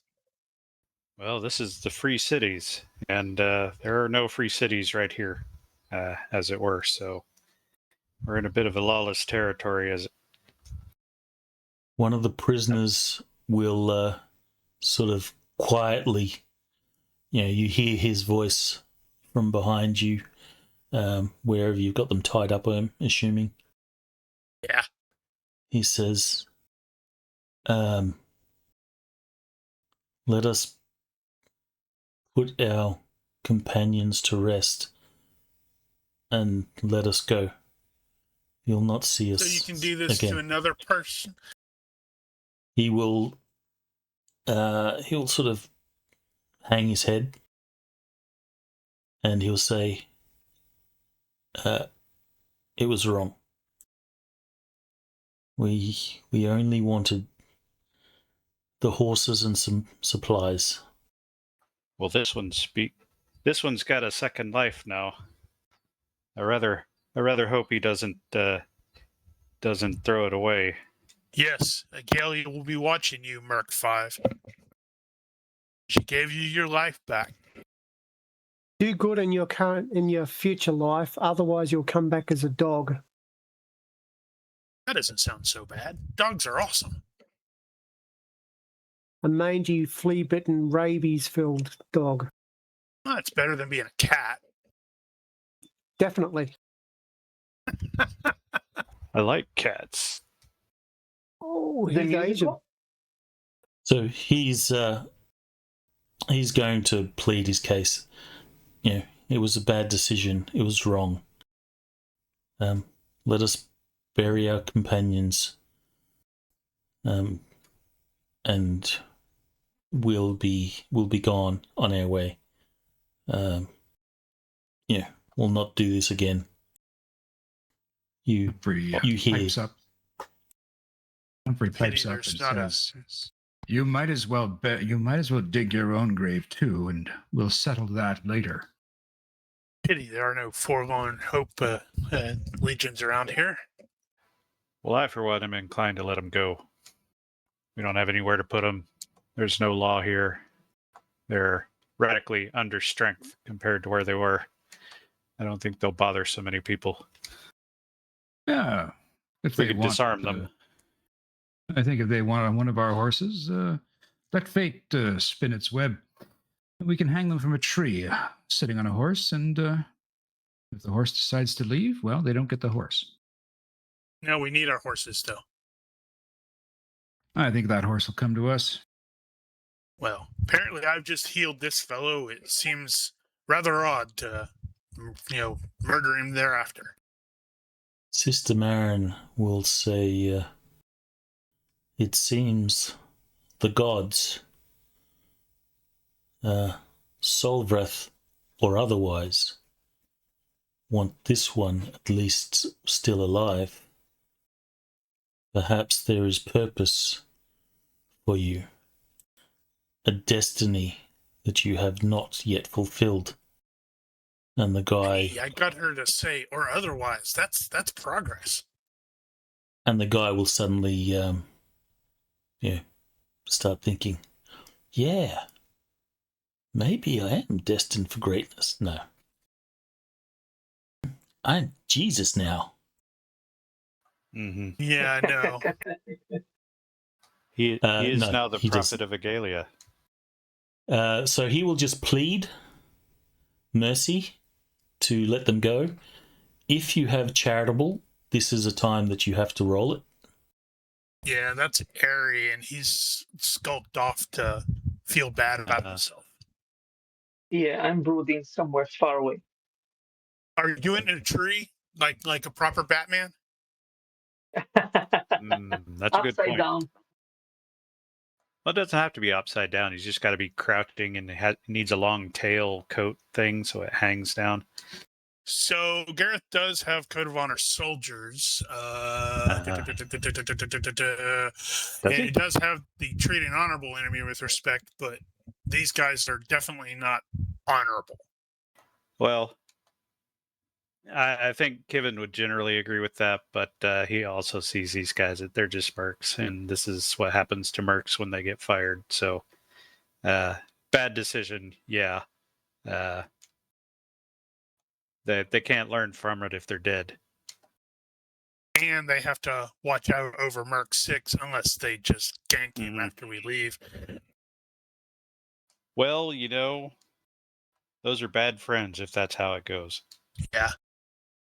Yeah. So, I think Gareth tends to agree there with Kevin. It's like, strip them of their arms so they can't ambush the next group, and let them, you keep them under wraps until tomorrow, and then tell them to go their own way. Given, or those of you that have like a sense of duty or code of honor soldiers or something to that effect, you might realize to strip them of their arms and armor, to strip a merc of their arms and armor is a pretty serious thing. Mm-hmm. You're basically taking everything from them. Yeah. So you may want to consider that in how your characters react to it. But Kevin would definitely know that to strip a merc of their arms and armor is, a really severe punishment. Most people don't walk around in armor. Yeah, they're mercs. They're getting to walk away free. I don't see a problem with that necessarily. That's fair consequence for what they did. Maybe leave like one weapon. They tried to kill us from ambush. Nothing honorable about that. Does Humphrey have body language? Yes, Humphrey does have body language. Please make a Modifiers? roll on that. No modifiers at this point. Okay, so that is a fail by 1, but you will fail for. Hello? Yes, hello. I think. Yeah, I thought that I had dropped. Sounded rather ominous, didn't it? Just ending like that. I failed foe. That's what it said. Yeah, that's all I heard. Oh, failed forward. Oh, okay. So you failed by 1. So your gut read, while not conclusive, is that they're sincere. They're defeated, and you imagine that they are sincere about, let us go and we'll disappear, and we'll learn from our mistakes. If you have detect lies, you can certainly roll that and get confirmation of what they're saying. Well, you're unable to ascertain whether their words correspond with their feeling, but you've got a so sense that they're somewhat genuine. Yeah, I am sort of leaning towards letting the survivors keep their gear, but the dead don't. Humphrey's just going to snort. I don't care. And he just walks away. Wow, he's in a grumpy mood today. Yeah, It's because they you shot his leash. you didn't get to mental stun somebody, right? Well, there's nothing They're- stopping him. They're ruining his. They're ruining his sleep time. Well, Yep. they're definitely doing that. Yep. So these guys need to start digging some graves for the dead. That is how you They get guys to do it dig. here, right? We'll recover what can be potentially recovered from the rest of them. Okay, so they will, with the exception of the leader who has scale armor. Ooh, scale, huh? The others have heavy leather. Oh, nice. There's amongst their weapons, there's a two-handed sword. There is the poleaxe. Hey, looks like we got a poleaxe now. Actually, no. Well, yeah, the poleaxe survived. He was the one that survived. And the dwarf with the maul. So that's a dwarf. Hmm. So of the loot, you have a longbow. This seems to be of elf construction. Oh, is this better than mine? Well, it's elfier than yours. Yeah, it has feathers on it. It is just standard quality, but it is of elf make.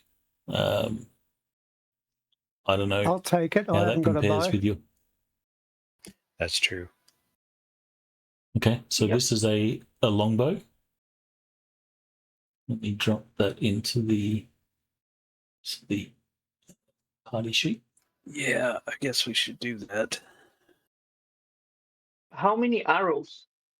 And Dendro, if you are with a bow now, maybe I can share the arrows I have with you. Sounds fine to me.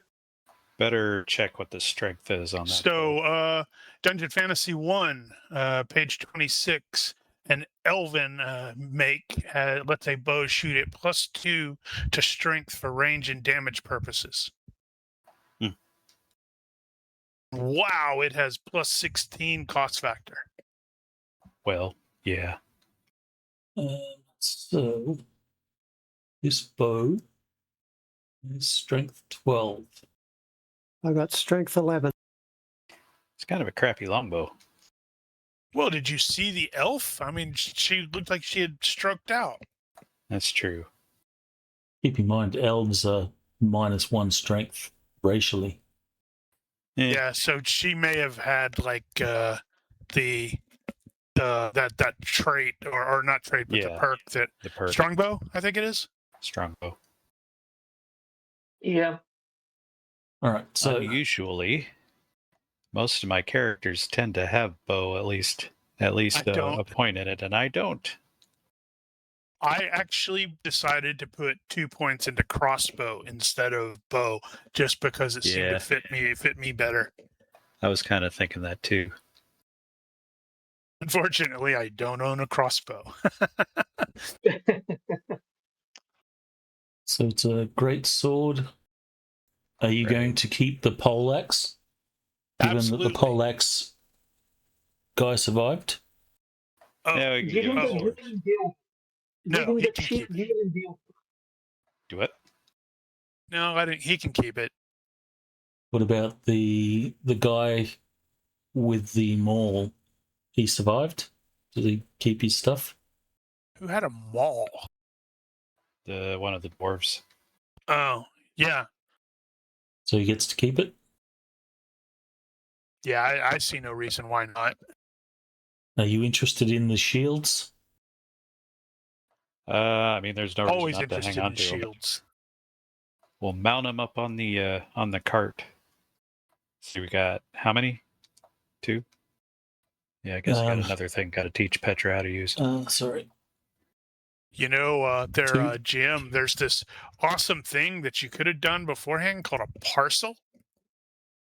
Yeah, I know. What about the armor? You keeping the armor? And yeah, we'll keep it because we can potentially sell it, even if we're not going to Yeah, wear it. or I could complete my armor set because I only have, torso and legs. It's going to slow you Then down. how do you pull a bow with no arms? I know, right? With my Actually, mouth. could be a foot bow. No, you still need hands for that. The suits of armor are for strength 12. So you have to be strength 12 to fit it comfortably. That's a new one. No, that's how you work out size. I don't think I've ever actually heard that before. So that means it's they're important. too small for me. However, the suit of scale is sized for someone strength 13. Still too small for me. No, you can take it out. Yeah, I was looking at it. It's maybe, I mean, it's 10 pounds heavier than my hauberk, but it's only got 4. It isn't 4/2. Right. Okay, so those are just the quote-unquote suits. Yes. How'd they end up with 8 suits of armor? Yeah, They that's a didn't. good point. Oh, sorry, 6. Never mind. Carry on. So are we leaving the ambulatory ones their armor? Yeah, might as well. Make sure they remember this. Especially you, Merc 5. Galia is watching after you.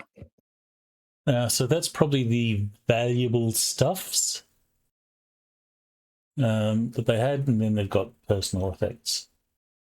They will request personal effects some of the will vary with the appropriate dead person. some of the personal effects. They will make requests saying this one has a sister in Ardane.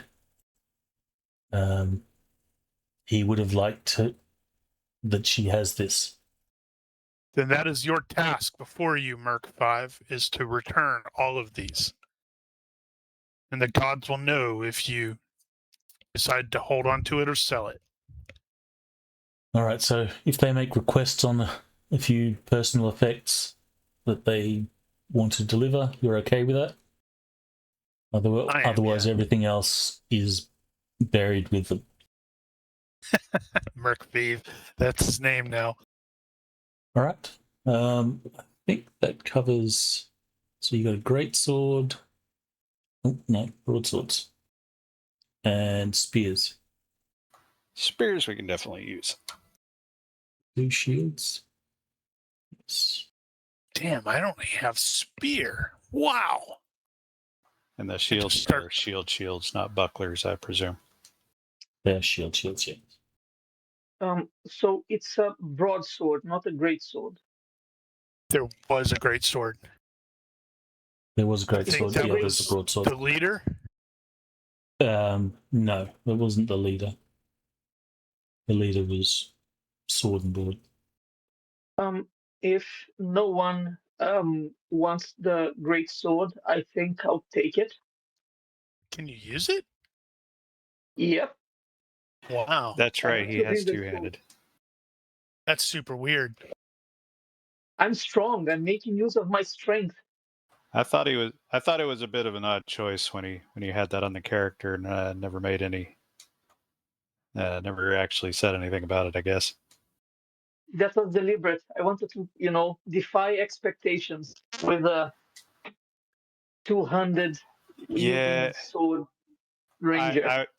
I was kind of thinking maybe they had something more like a katana in that area. Yeah, I just want to do massive damage, and I'm strong. How strong is he? He has 13 strength, but one Yeah. extra for lifting. Right. ST. He's so strong I can smell him in another country. Uh-huh. So can I have the great sword? Is everyone fine with that? Oh, Yeah, sure. I can't use it. Look, we've got a backup thrusting broadsword. Sweet. Unfortunately, we're going to a place that's short on cash, so selling this stuff won't get us a whole lot. Well, maybe we can pick some people up along the way and equip them with loot from dead bandits / mercenaries. Okay, so moving on, you guys will get the healthy ones to start digging a grave. They will do so. Petra will be at this guy's side until such time as she will fall asleep from exhaustion in the wee hours of the Well, Gareth has probably morning. already dozed off because he's down 11 fatigue points. So I she's think by probably this fallen point- asleep right next to that guy. I think by this point, given the current state of things, Kiven's probably just going to stay up the rest of the night. He'd probably drink. Everyone is going to be down 2 fatigue if you're staying the whole night, down 1 fatigue if you're going to try and get some sleep. And just being fair, Ronnke, I don't think I should succeed my nightmare test. Doesn't make sense. Okay. You always have the option to deliberately fail a disad check. It's called the ham clause. Yeah, I'm doing that. What are your nightmares? That's true. We never asked. Yes, tell us what your That's nightmare is. personal. That's personal. I mean, I'm Arari Boy is remembering remembering the whole chaos of his village being attacked and then coming back and seeing his brother and killing his brother and leaving before the horde comes back to catch him again. So that's his nightmare. Well, Aldrich needs to know because he's going to somehow know and put it in this book. That's true. Yeah. So I've had a game that I ran in the past where I had planned there was a character that had nightmares based on a particular experience they had. This happened to be an aliens thing. And my plan was at one point to start the session with telling the other players to play along and have aliens invade the ship that they were on and basically kill all the other PCs and leaving him as the last man standing. And then he wakes up and, oh yeah, that was your nightmare. Oh, wow. Awesome. I think I did that in a Star Wars game. Yeah, you did do that in Star Wars. Yes, I did. We're playing Star Wars, and the entire group was like a team of soldiers for the Republic, the New Republic, and they had lost several other characters. They died during various stuff, and it's like, we started a session where nearly everybody was getting killed, and it was the guy who was coming in to replace it. He was having a nightmare because everybody had heard about this group. Good times.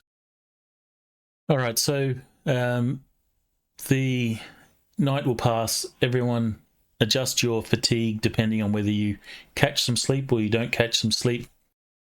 In the morning, I guess, the cooking will be done by Humphrey.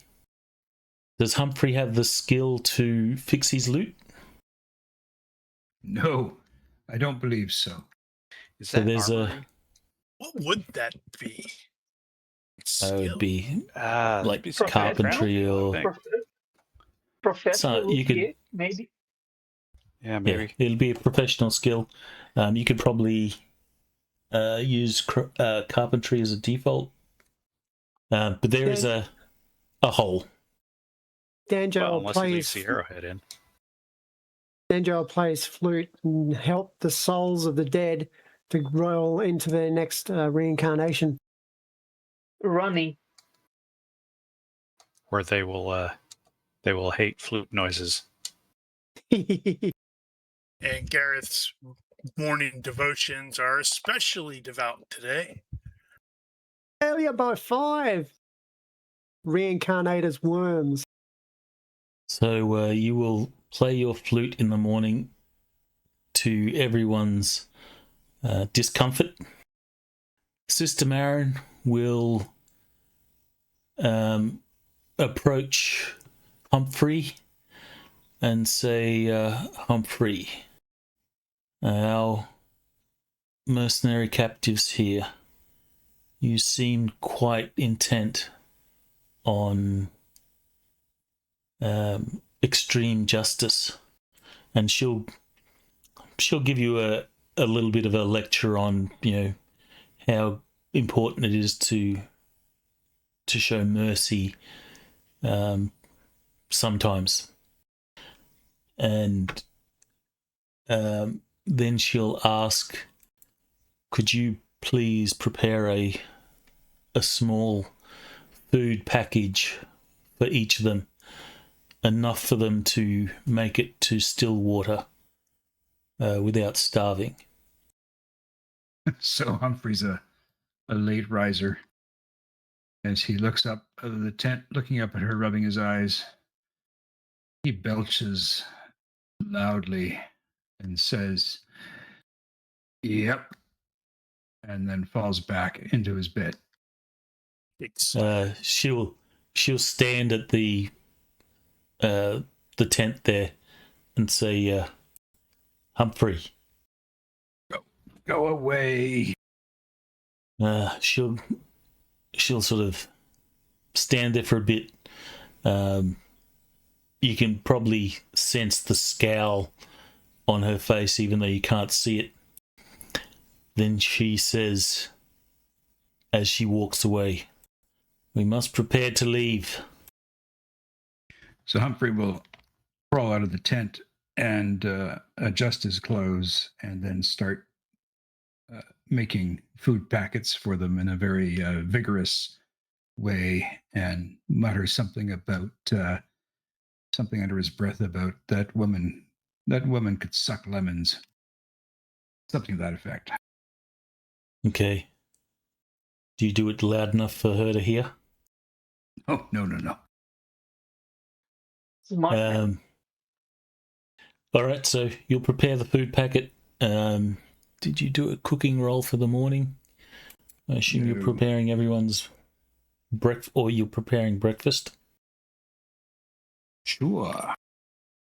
Nope, that was carousing. Has Ari returned to camp by this time? Yeah, like skittering, and I'm explicitly avoiding Petra, even looking her in the face. Okay, well, you will avoid Petra. You see that Petra has sort of fallen, by the time you get back to camp, Petra has fallen asleep next to the guy that she's been tending to. She will, as the camp sort of stirs, she will stir, and then she'll check on the guy, make sure he's still alive, and redress the wounds and such. But you can see that she's, even though she's now awake, she's exhausted. The night has taken a toll on her, physically and emotionally. Yeah, I'm particularly skittish today. I'm not only avoiding her, but I think I'm going to eat my breakfast somewhere else as well. My Rolf, excuse is that I'm scouting ahead. What was that? Because of the slow riser disadvantage, then that failure on my cooking should have been by should have failed it by another 1. All right, so things aren't as tasty as normal. People will notice that. But you don't complain when someone else is cooking food for you, so they hold their tongues. But you'll notice sure that. You were in the military? Well, okay. These guys are polite. These guys are Canadian. Canadian. Well, let's not be extreme. So Rolf will also approach Humphrey, and he says, "Our prisoners deserve a meal too." He'll grab 3 plates or bowls, whatever it is you prepared. What have you prepared for the morning meal? We'll make it a porridge with a porridge with some nice yummy herbs. That explains the fail. All right, so Rolf will actually take the plates.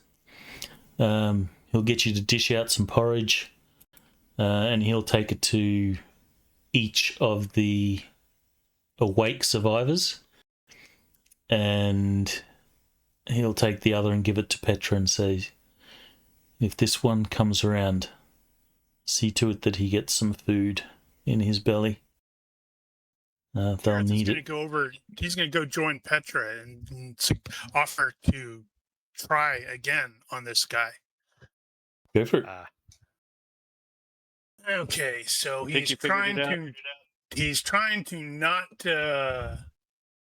suck up all of his fatigue because we're going to be walking today. So I'm shooting for 6, which would be 12 points if successful. You got an audience now. Kevin's watching this. Like, okay, how does this work? Oh, 650. So as you, kneel down beside the guy, Petra will sort of, give you room. She realizes what you're trying to do because she saw it last night. And then again, she's stunned as your hands will glow and the wound will heal. How much did you heal him? I use 6 fatigues, so that would be 12 points. 12. Well, he's not in danger of dying anymore, but he's still not above 0. But he could theoretically regain consciousness. He automatically regains consciousness after 12 hours. Actually, it's less than that because he's now greater than minus hit points. So after doing that, he will sort of come around. I knew a guy back at the steel company said he knew a guy that said he was healed like that. I never believed him, of course. Didn't think it was possible.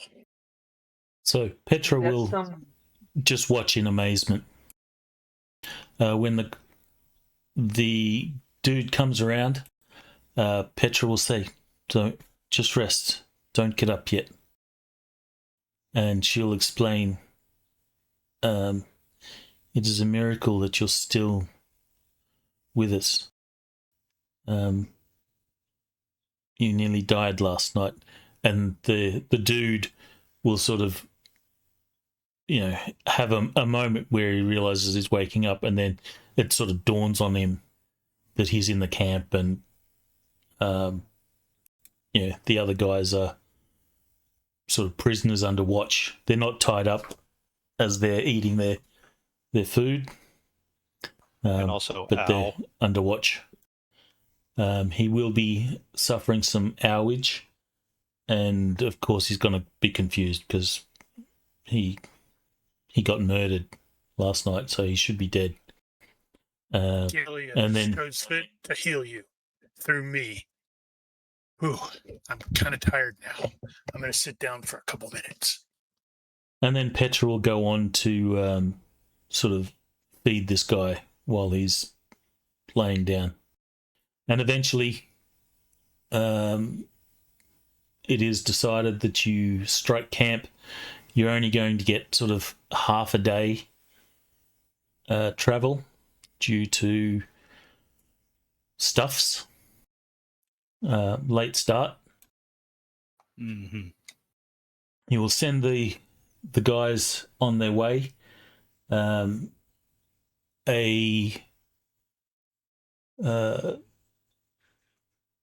he's at -3, so he can still limp. So he'll limp, being carried off by his buddies. Actually, his buddies will probably create a stretcher for him, and Or whatever. they'll disappear east along the road, defeated. The prayers are said to the graves of the fallen, and then you guys start your way north. Does Humphrey, when you give them the food parcels, does Humphrey have any words to say to them? Humphrey says, "Enjoy. Now get the hell out of here." I thought you were the super likable person. Not in the morning. Not when they damage my loot. Not when they try to kill me. Got up on the wrong side of the bed. Wrong side of the tent. All right, let's see how the weather is for this day. I don't know about you guys. Do you occasionally get lag spikes? Well, hadn't noticed anything. Yeah, me neither. All right, so the day is passable. Ari, you're Like welcome most to make days. a weather sense roll if you want. Of course. Is that going to have any effect if it's passable? Ooh, I'm too tired to notice anything. Well, the weather sense isn't going to give him any sort of idea of how the day's going to work out, but gives him the opportunity to spend points on it next session. Well, there's that. No, normally if you succeed on it, that can mitigate some of the penalties, but if there are no penalties, there's nothing to mitigate. Yeah. Lucky us. Which makes it easier. Makes you look like a pro. Okay, so you will start along the way. You're going to get half a day's travel, so 25 miles. Gonna cut Petra a break today. Unless we fail our hiking checks. Well, there's that. Cutting Petra a break today. No training. I absolutely failed my hiking check. She will actually then sit in the cart. She'll sleep at times and wake. She'll sleep and wake and sleep and wake. But you can see that her mood is clearly down. Yeah, at some point we stop for a break. Kevin will get her to the side there and see if she needs a drink to quiet the demons. Oof, that was bad. That's not helping. Are you going to turn her into an alcoholic? He is. Not intentionally. What's hiking default to again? I think Health I'll minus reroll. 4. Or I health think minus I'll 5. use my luck. I think it's Sorry, minus I think 5. I'll use my luck. So your margin of failure will be the fatigue that you take.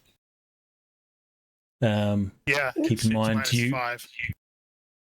Keep in mind that you recovered your fatigue from sleep. You've recovered normal fatigue from sleep, but you have not recovered the fatigue from lack of sleep. Right. For those of you that took lack of sleep. All right, so Ari, your best roll there is 1, so you'll take 1 Failure by fatigue. 2.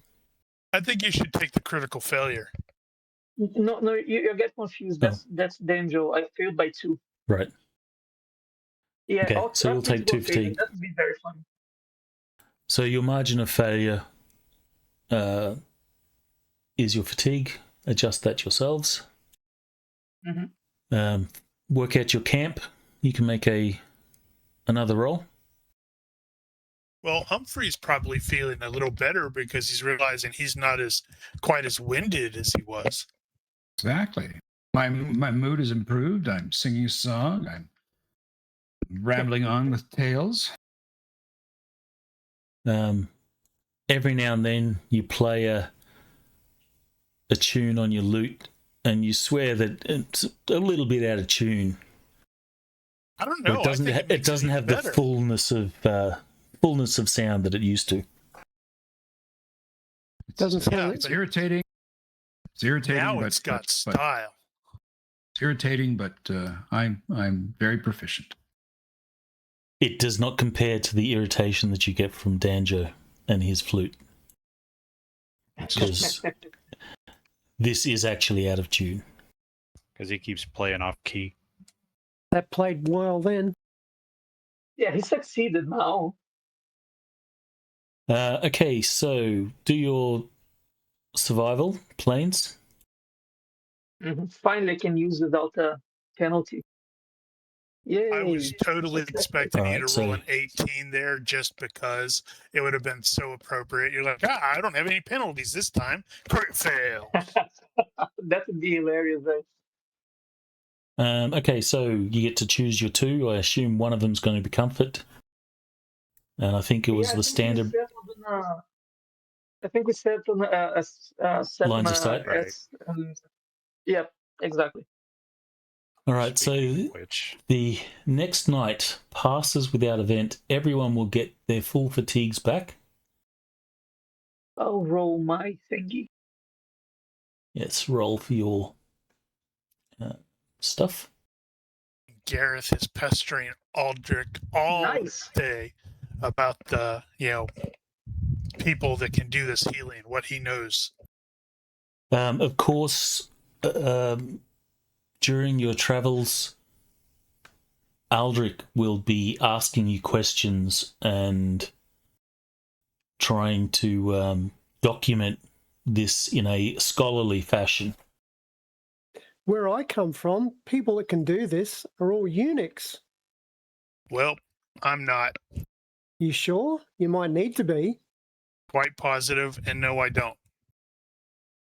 I don't want to go where you're coming from, dude. Exactly.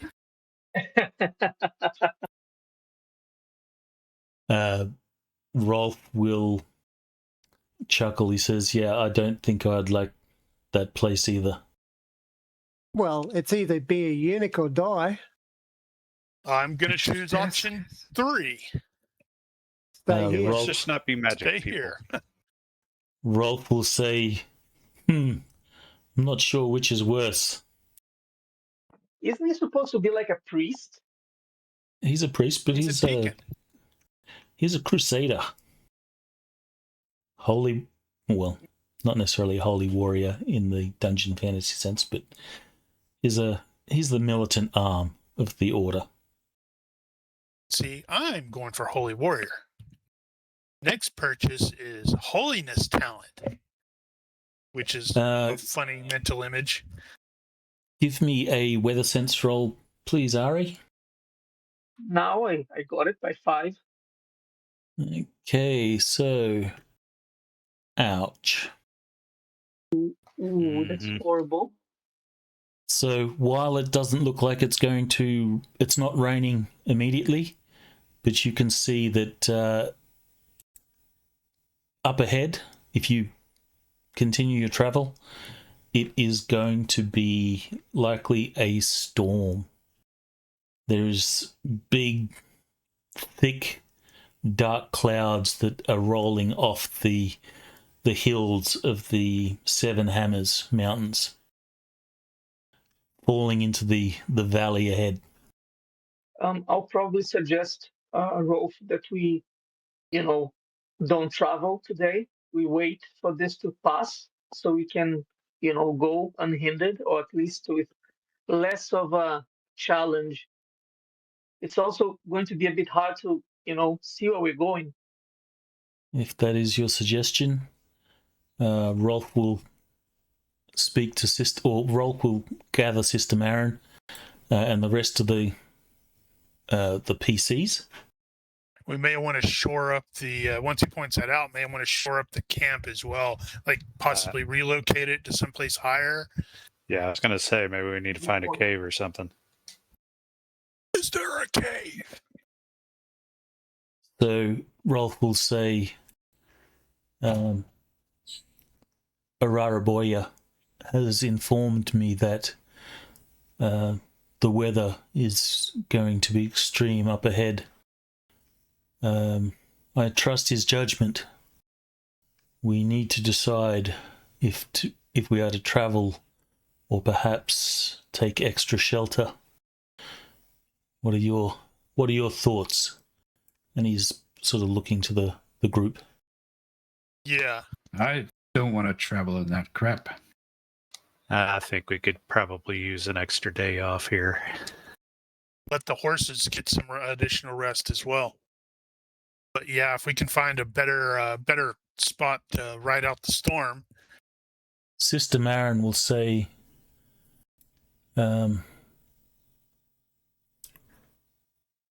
Master Ari, how many days are we from Ashford? Do I know that?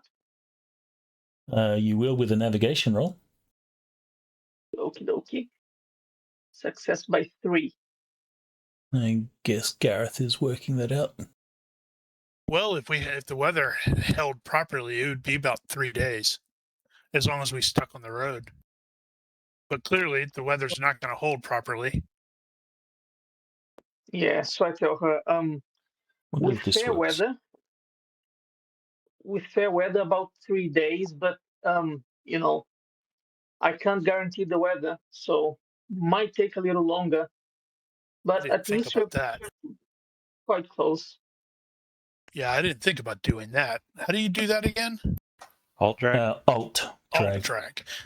So 177 miles. So 4 days, assuming good travel. Yeah, that's what I tell her. If we have good weather, which it doesn't look like it now, but we'll see. 3.5 days, actually. So we'll be arriving at Ashford on the middle of the 4th day. I give them 4 days. Let's give them like half a day. Yeah. 4 days. Then I say Master Pennyworth, how are our supplies for the remainder of the trip? Do we actually know what our supplies are? We have a table that will tell you. Do we? Yes. Oh, right. Which one is that going to be? Amount? Well, that kind of says it, doesn't it? Apparently, not enough. I guess that includes the... I guess we spent too much venison on salt.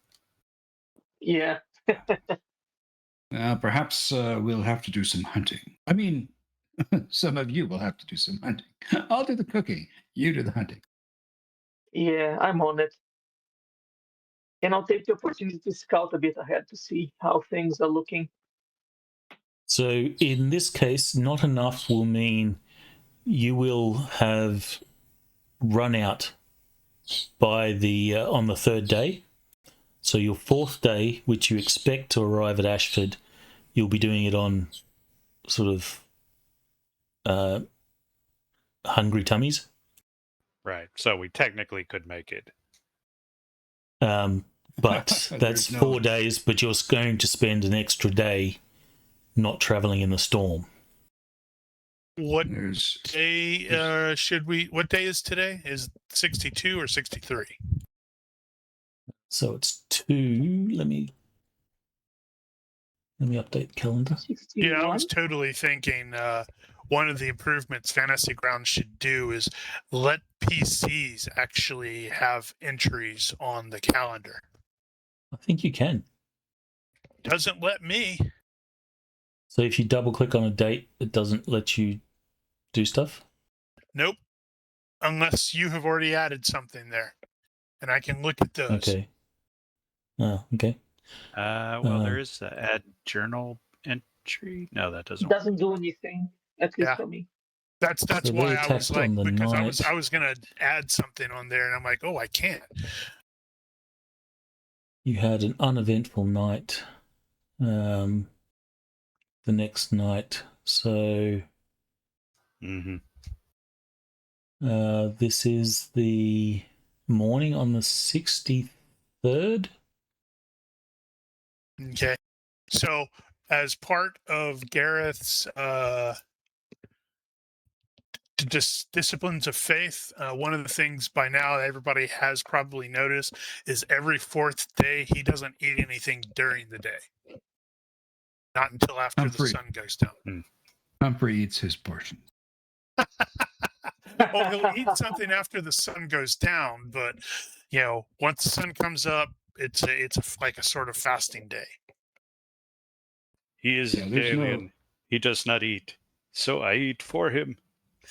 There's no way Humphrey is ever going to not have a meal. An empty stomach is just unheard of. Yes, well, you don't have disciplines of faith. So that doesn't change your supply situation any because Humphrey takes up the slack? So, yes, we're going to have to go shoot something.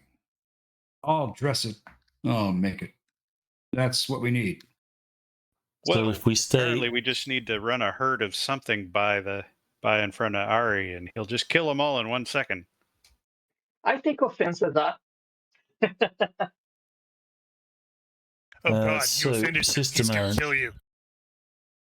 Sister Marin will say, so our supplies will run out on the third day. We intend to stay another day, so that will be 2 days without food if we sit out this storm. There's plenty of grass out there. Well, we're not going to make it all that far in the storm anyway. I can still go hunt. Rolf looks at Danjo and he'll say, last I checked, we were not cows. Or horses. Maybe you were in a past life. Right. That doesn't help us in this life. Well, maybe it does. Who knows? He will say, well, by all means, Danjo, if you feel you can eat grass, then eat grass. It might stretch our supplies a little further. Yeah. Kevin's got turned around and got a bit of grass in his mouth, and he's like, chew, spits it out. Nope. Guess I wasn't a cow.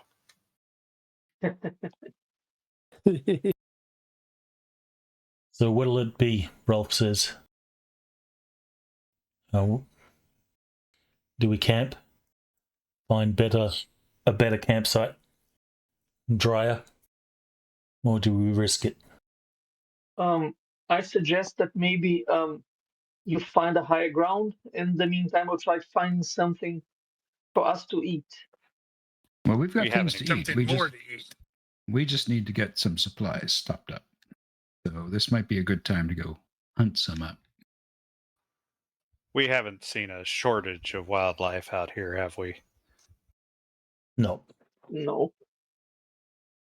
Yeah, there's plenty out here to eat if we need to. I have no doubts we can get what we need.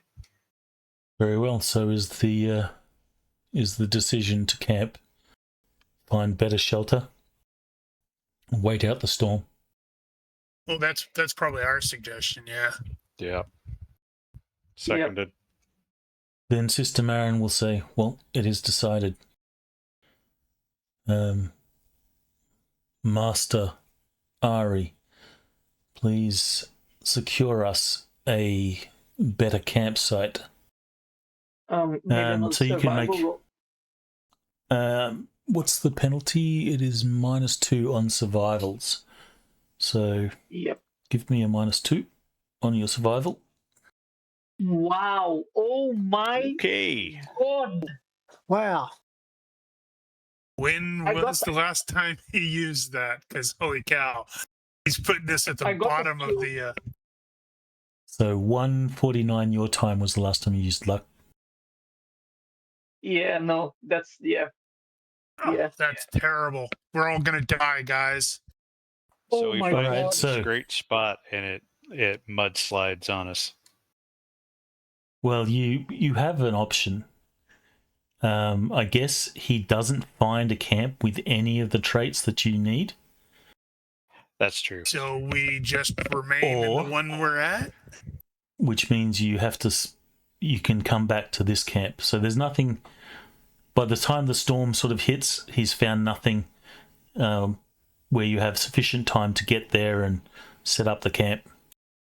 So the decision is to stay, I guess. Yeah. But then that Keep makes your current sense. camp.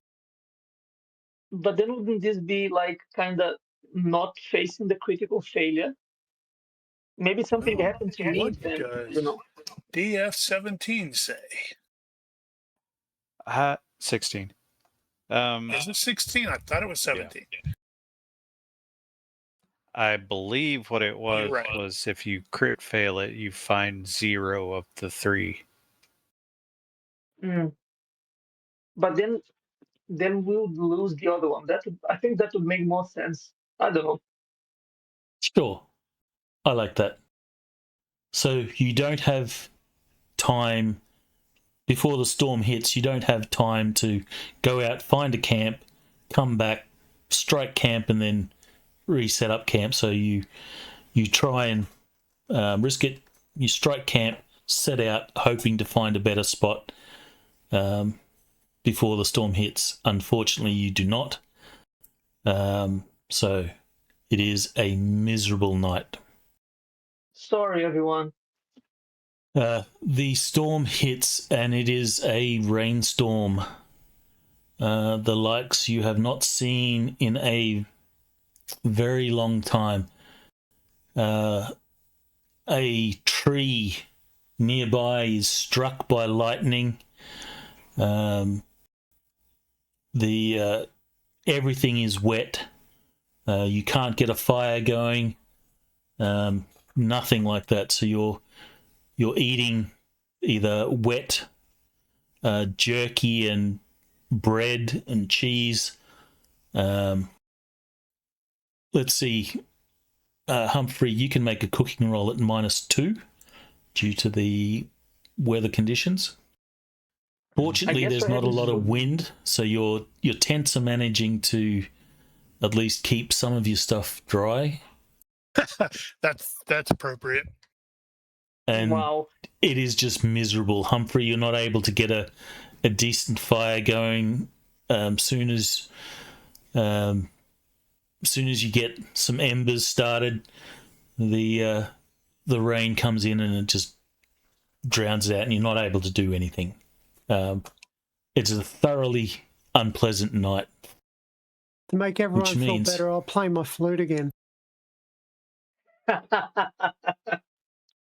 Well, at least someone got something right.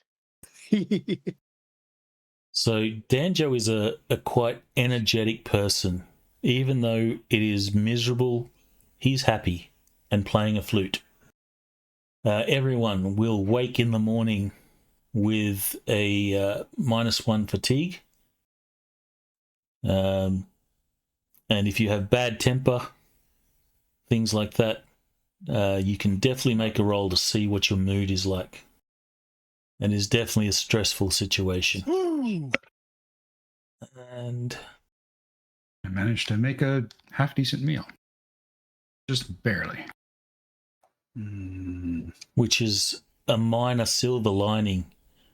Well, actually, it's a silver lining on the entire ordeal of the night.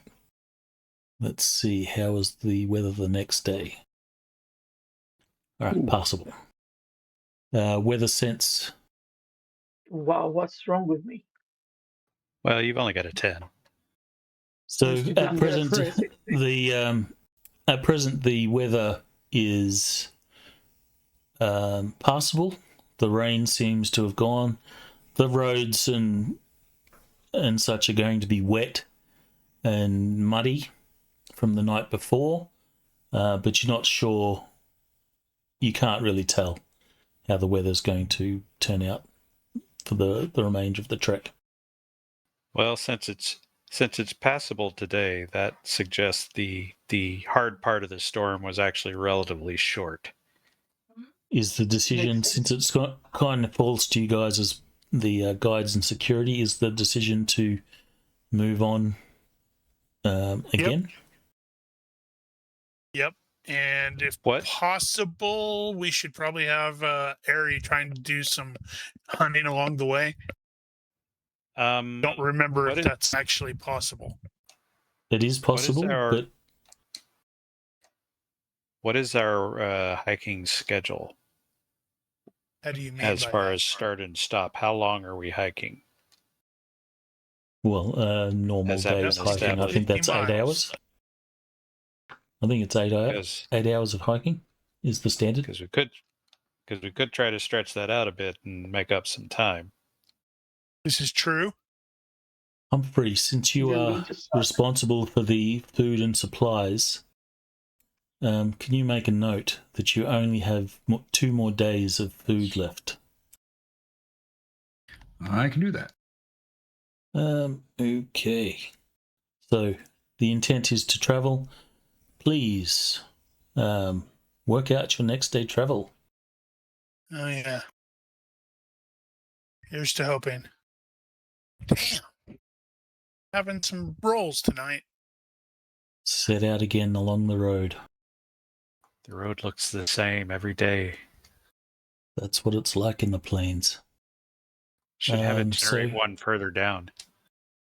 Yeah, actually, we should be clearing the, lots of clearing the failures. foothills by the end of the day. So, there's lots of failures there. So if you failed, your margin of failure is the amount of fatigue that you take on top of the one that you suffered from lack of sleep. Mm-hmm. All right, so 1 second. I need to find my place in the notes. Actually, let's take a couple of minute break. Not quite 5-minute break. We'll take a couple minute break while I set up the next scene. Okie dokie. All right. Great. We're about to be attacked. Of course you are. Not. All right, going on break. Roger.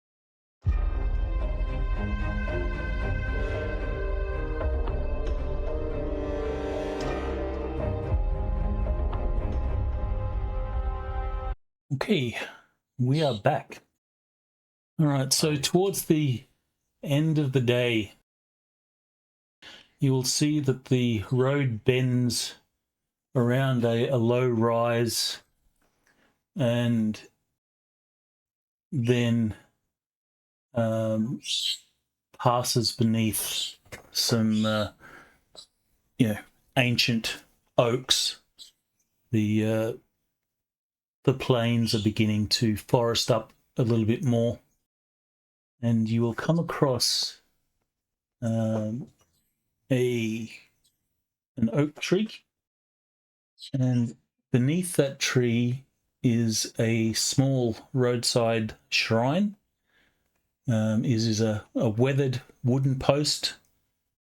It has like a roof, and you see this thing is like covered in knotted cords.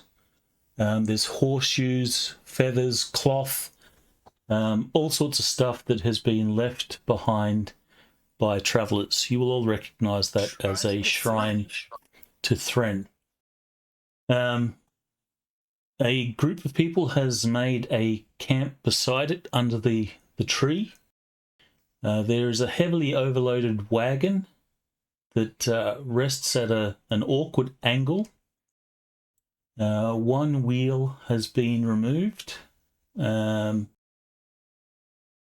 There's bedding, furniture, sacks of cooking pots and all that sort of stuff around the camp.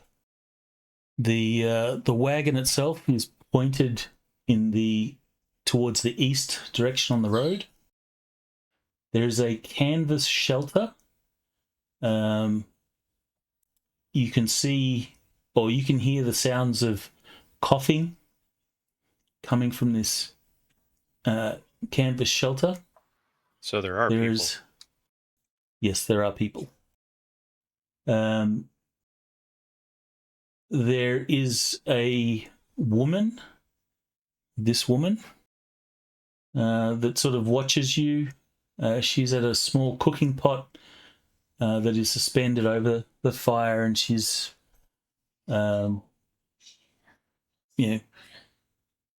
tending to this pot. There is a man beside the wagon that sort of looks up at you as you approach. This guy. Wow, those look modern. Well, Yeah, don't knock the AI. Better than I could do. The tree falls, you die. No. So, the man looks up at you, and he will say, "You heading to Ashford?" Ari, you're the first one he sort of encounters since you're scout or point man. I don't say anything. I look at Rolf to see if he answers. Well, so in that case, they're like 50 yards behind you. You would have to wait for them to catch up. Yeah, an awkward silence lingers until Rolf arrives. he holds a finger up. So this guy will note the awkward silence and then stand up. You can see his expression turns from one of like greeting to like, this is a little awkward, this is weird. Rolf, well, the rest of the party will sort of catch up. And I just signal to him with my head, like, this dude wants to talk. Somebody come talk to this guy. He will notice that Sister Marin is on a horse and she's in robes. And he will say, "Sister, it is nice to see one of the order on the road."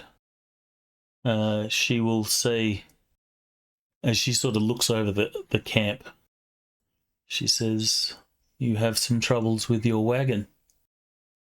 He will reply, "Yes, we have been heading to Stillwater.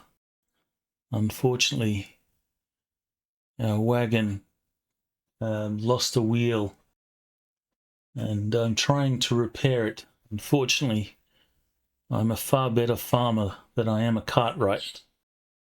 We've been stuck here for a couple of days, and in that time, some of my family have fallen ill. We would be blessed if you could have a look at them and perhaps provide some healing." Sister Marin will dismount, and without a second thought, she sort of starts to walk over to the camp, at which point Rolf will quickly step up beside Sister Marin to basically be her sort of bodyguard. What We did go we? over to the wagon to see if Well- how tough it's going to be to replace that wheel. We're technically here to be the bodyguards, so we should be securing the situation to the extent that it looks like it needs it. Aldrich will sort of just sort of stay, and he'll be watching. He's Cataloging not everything. well. He'll be noting because he needs to do the recap for the next day, or his journal for the next day. He's listening to their secret thoughts. Petra will. Have you allowed her to ride the cart again today, considering Nope. the miserable night? You got So- time for that. She's got to, carry the pole thing. Is that last night? Yes. Right. It was a shitty night. But So no, she needs to get back to it. I had some new training in mind, but I don't want to backtrack. Okay. Well, then she will rest the pole arm up against the cart, and she will sort of hurry along and follow Sister Marin.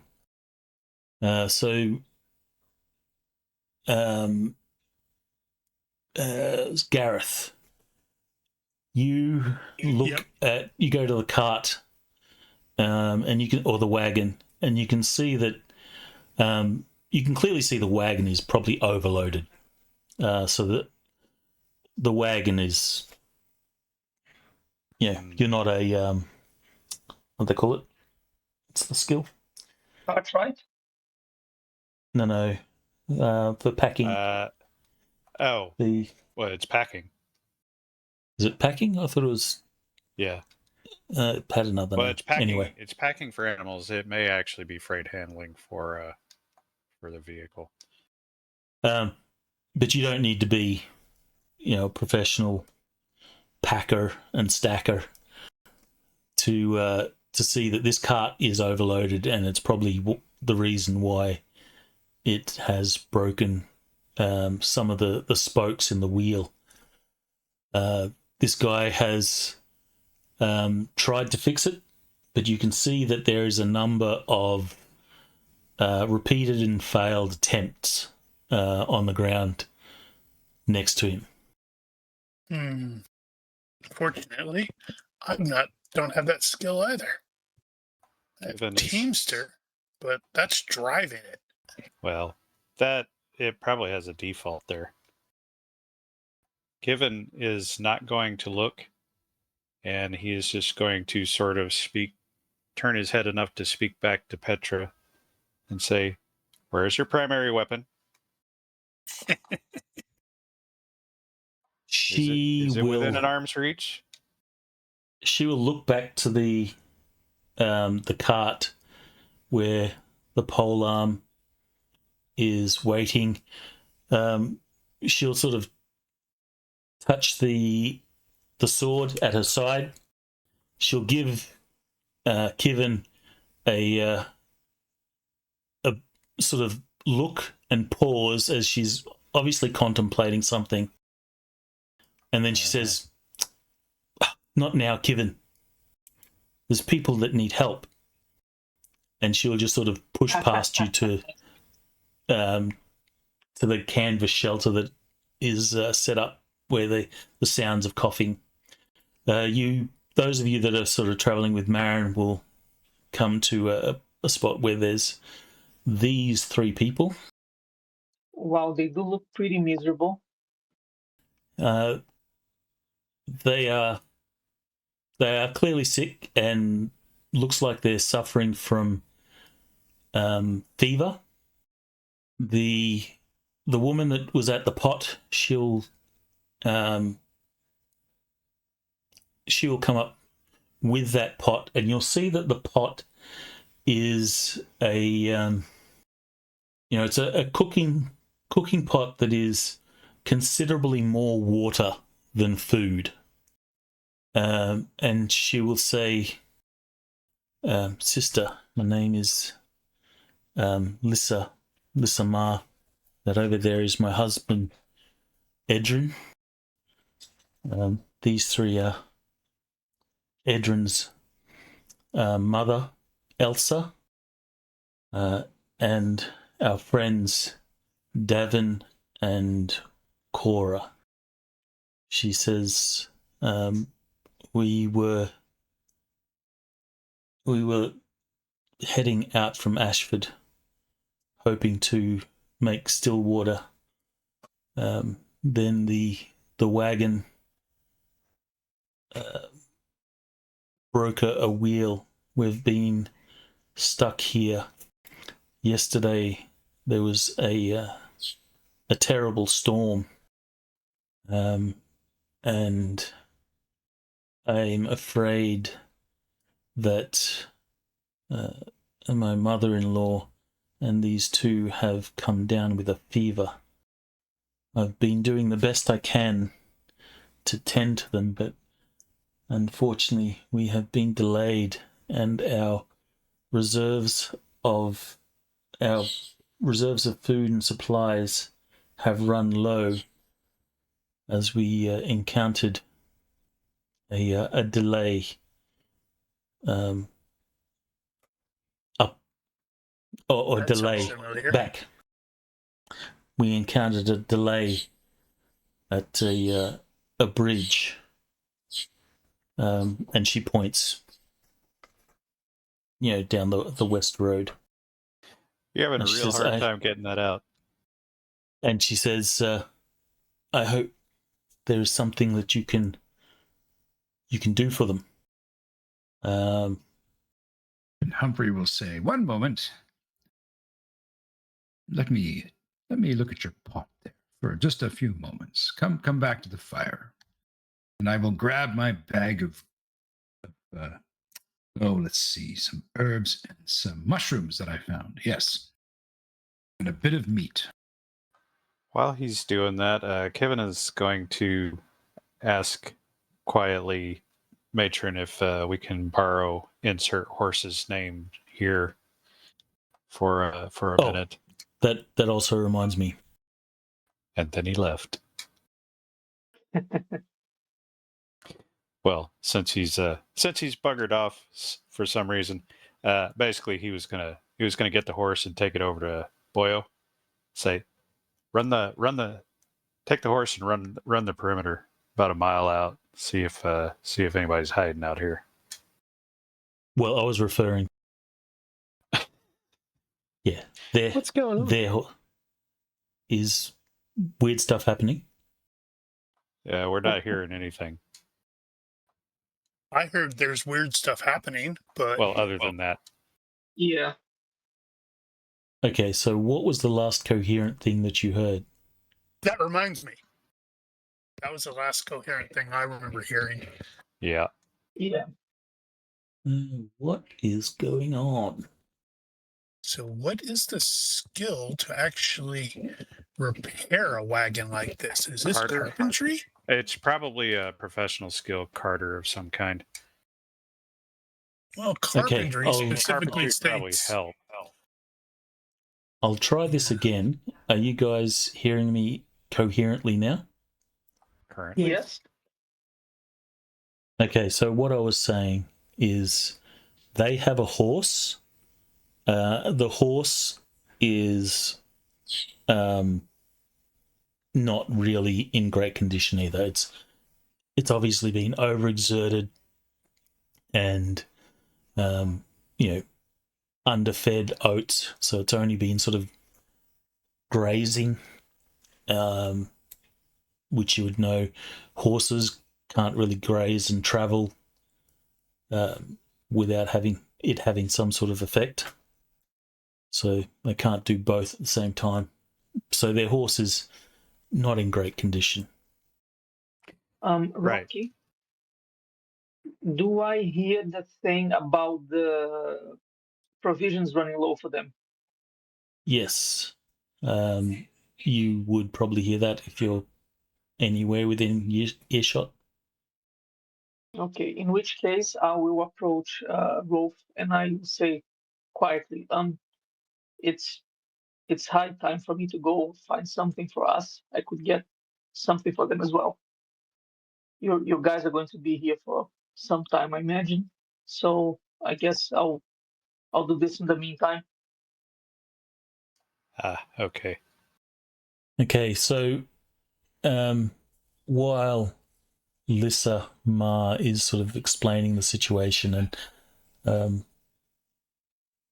and just before Humphrey drags her away to stock her pot a little bit better, Petra, Phrasing. Dirty mind. it didn't become that until you said it. He laughed first, not me. Carry on. Carry on camping. We lose him again? You He's can't hear me? disappearing a bit, isn't he? Nope. Now we can. Barely. What is going on? I wonder if my push to talk button is failing. Now every time you pause, we're going to be wondering. Every single time. We're wondering now. Can you hear me? That Yep. time, yes? Okay. This sucks. Okay, so I will say it again.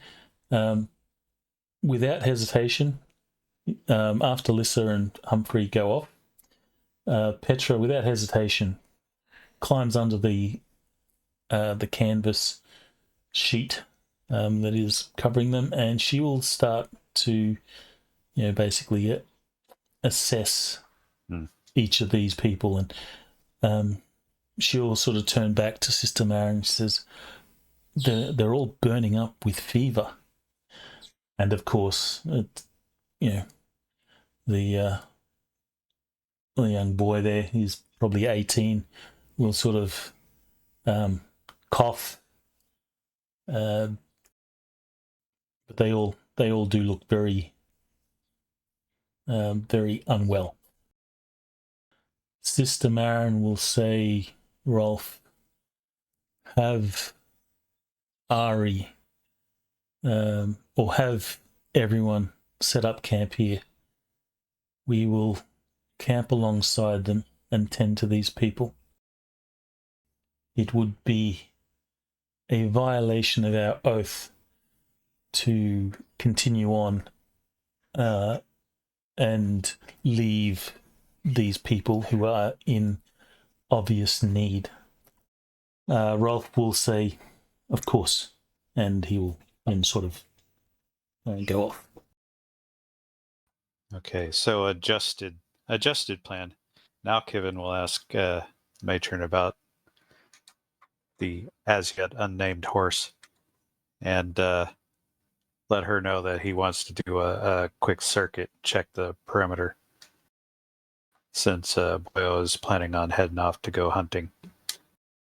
Yep. And we lost him again. Yep. Damn it. She will say, of course, given what we have experienced the last days on this trip, I think it is wise. Yeah, so he'll get right to it.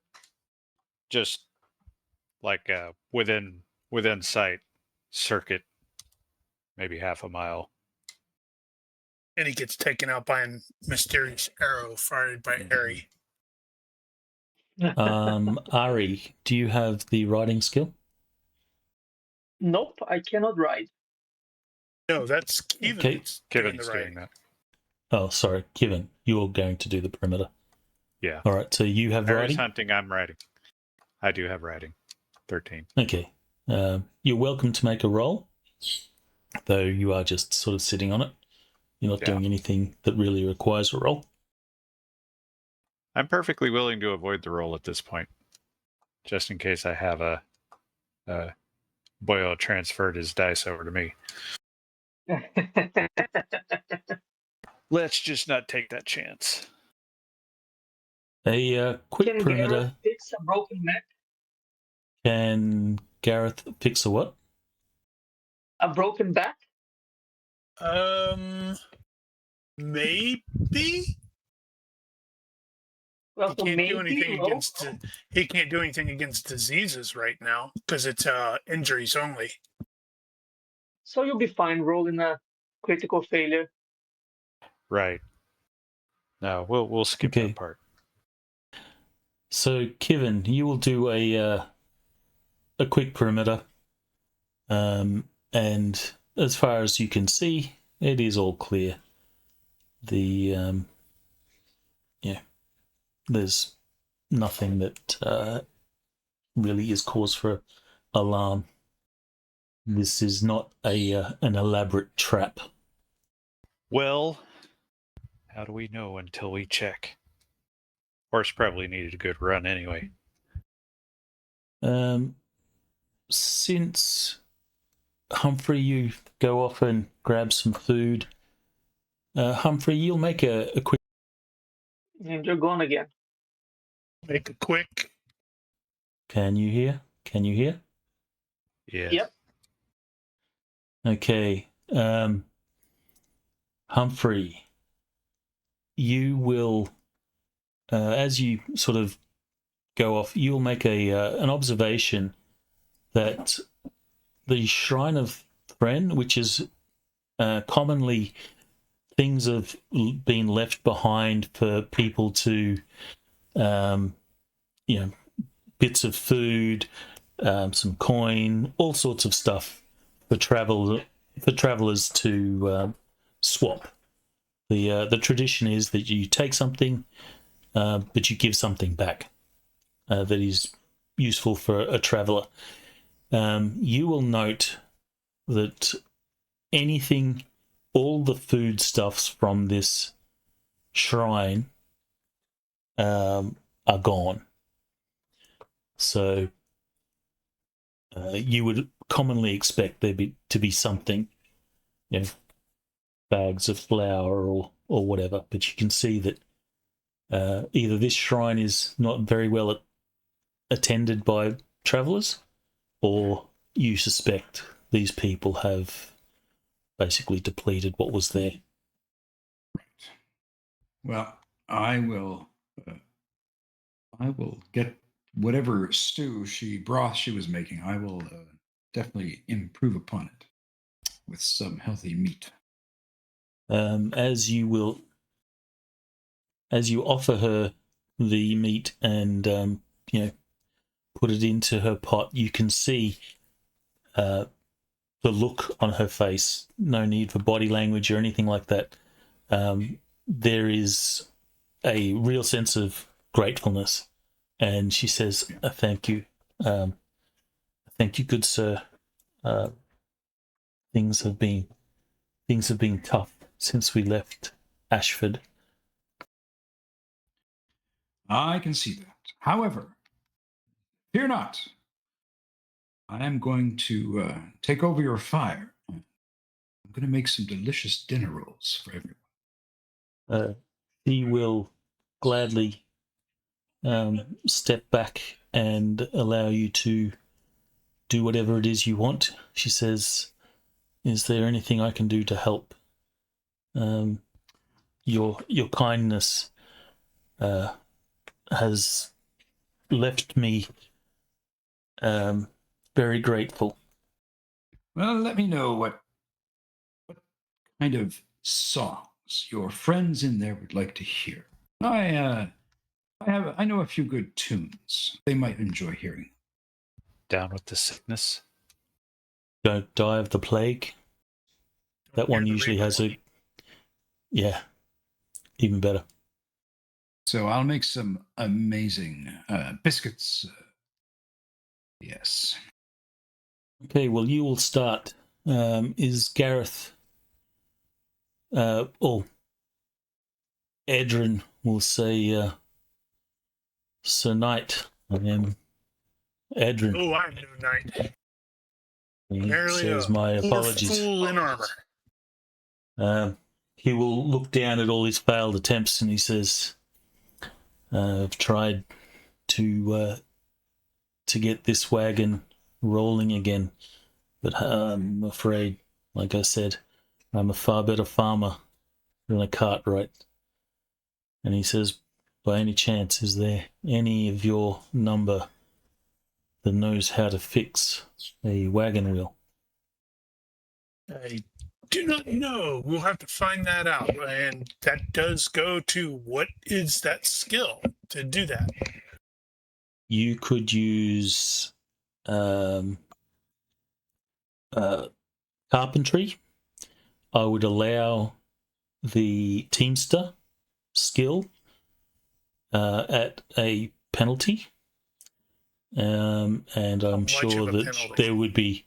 there would be a cartwright professional skill. Is that Dex or IQ? I would think it's Dex almost. Probably IQ. I would say it's an IQ based skill, so it would be IQ based teamster. My thinking here is Teamster's already IQ based. I kind of wonder if Aldrich might be brainy enough to do a bit of engineering here. It's like him or possibly Humphrey, because I know Humphrey has a really high IQ too. He's a maybe, yeah. Yeah, because I'm looking and I don't have carpentry or the professional skills, so default carpentry is 7. The default professional skills are 8 for Dex or 6 for IQ, and my Teamster's only 10. Okay. In this case, extra time is certainly something Right. that can be Right. factored in. I wasn't counting on that yet. I was just trying to. What would be the penalty for a Teamster? I would say a -3. That's the usual penalty for electronics ops to do the repair thing. So Okay. I would say that sounds fair. I take 5 or go for the +5. That would give me a 12. So that's potentially doable. It's just going to take a really long time. Well, in this case, you wouldn't have to nominate the amount of time that you took. You will just get up to +5, and then that would determine how much time you've actually spent. Right. Assuming. Well, it's just it's a mental thing. I don't like rolling under 12s. So in the worst case, you would roll a. If you rolled a fail, you spend 5 times as long and make no progress. But if you, Well, we know what I'm going to be doing. Drum roll, however, please. I will not take that roll yet. Okay, good. Well, I could actually, since you did roll it, That would be a success by 0 if I take the +4, which is what? +2 times 2 times 4 times 8 times 16? Yeah, what's the base I think it's time? 15 times. Yeah, it's definitely going to take a couple hours. I think the base time is like 1 hour. So you'd be spending the day. Well, the better part of the next day. Makes sense. However, we are on time. And with Ari disappearing to go get some food, Kivin doing the perimeter, Petra doing some nursing, Sister Marin will also assist. I think Aldrich will offer what knowledge he has to help with the cart, but it's only going to be, scholarly knowledge, not necessarily a professional engineer. He will help there, and Rolf will begin to sort out the camp. Humphrey is doing some food. That leaves Danjo to do something. And what is Danjo going to be doing? Playing his flute. then Rolf He might be will intending on entertaining.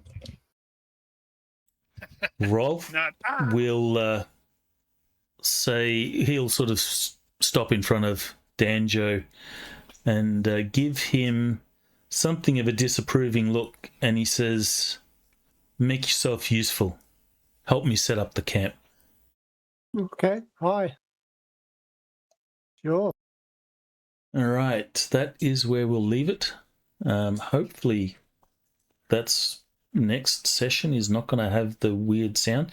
Did it only just start at the end? Yeah, it only started just right then.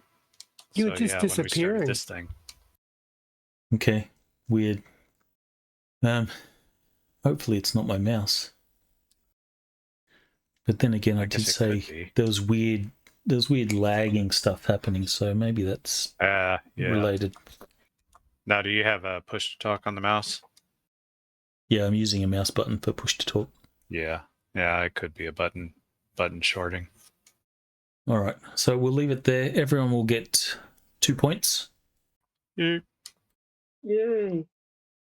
We will pick this up again next week. Is there anything that you want to take care of before we sign off? Nope. How much did we get for that buried treasure you told us we found? Oh, did I mention that it was negative gold? I don't think that's a thing. It's, fourth dimensional, weird, funky gold stuff. Anything of value you put near it, it just absorbs and turns it into nothing. Seems to happen a lot when you ask silly questions. We'll leave that with the mercs.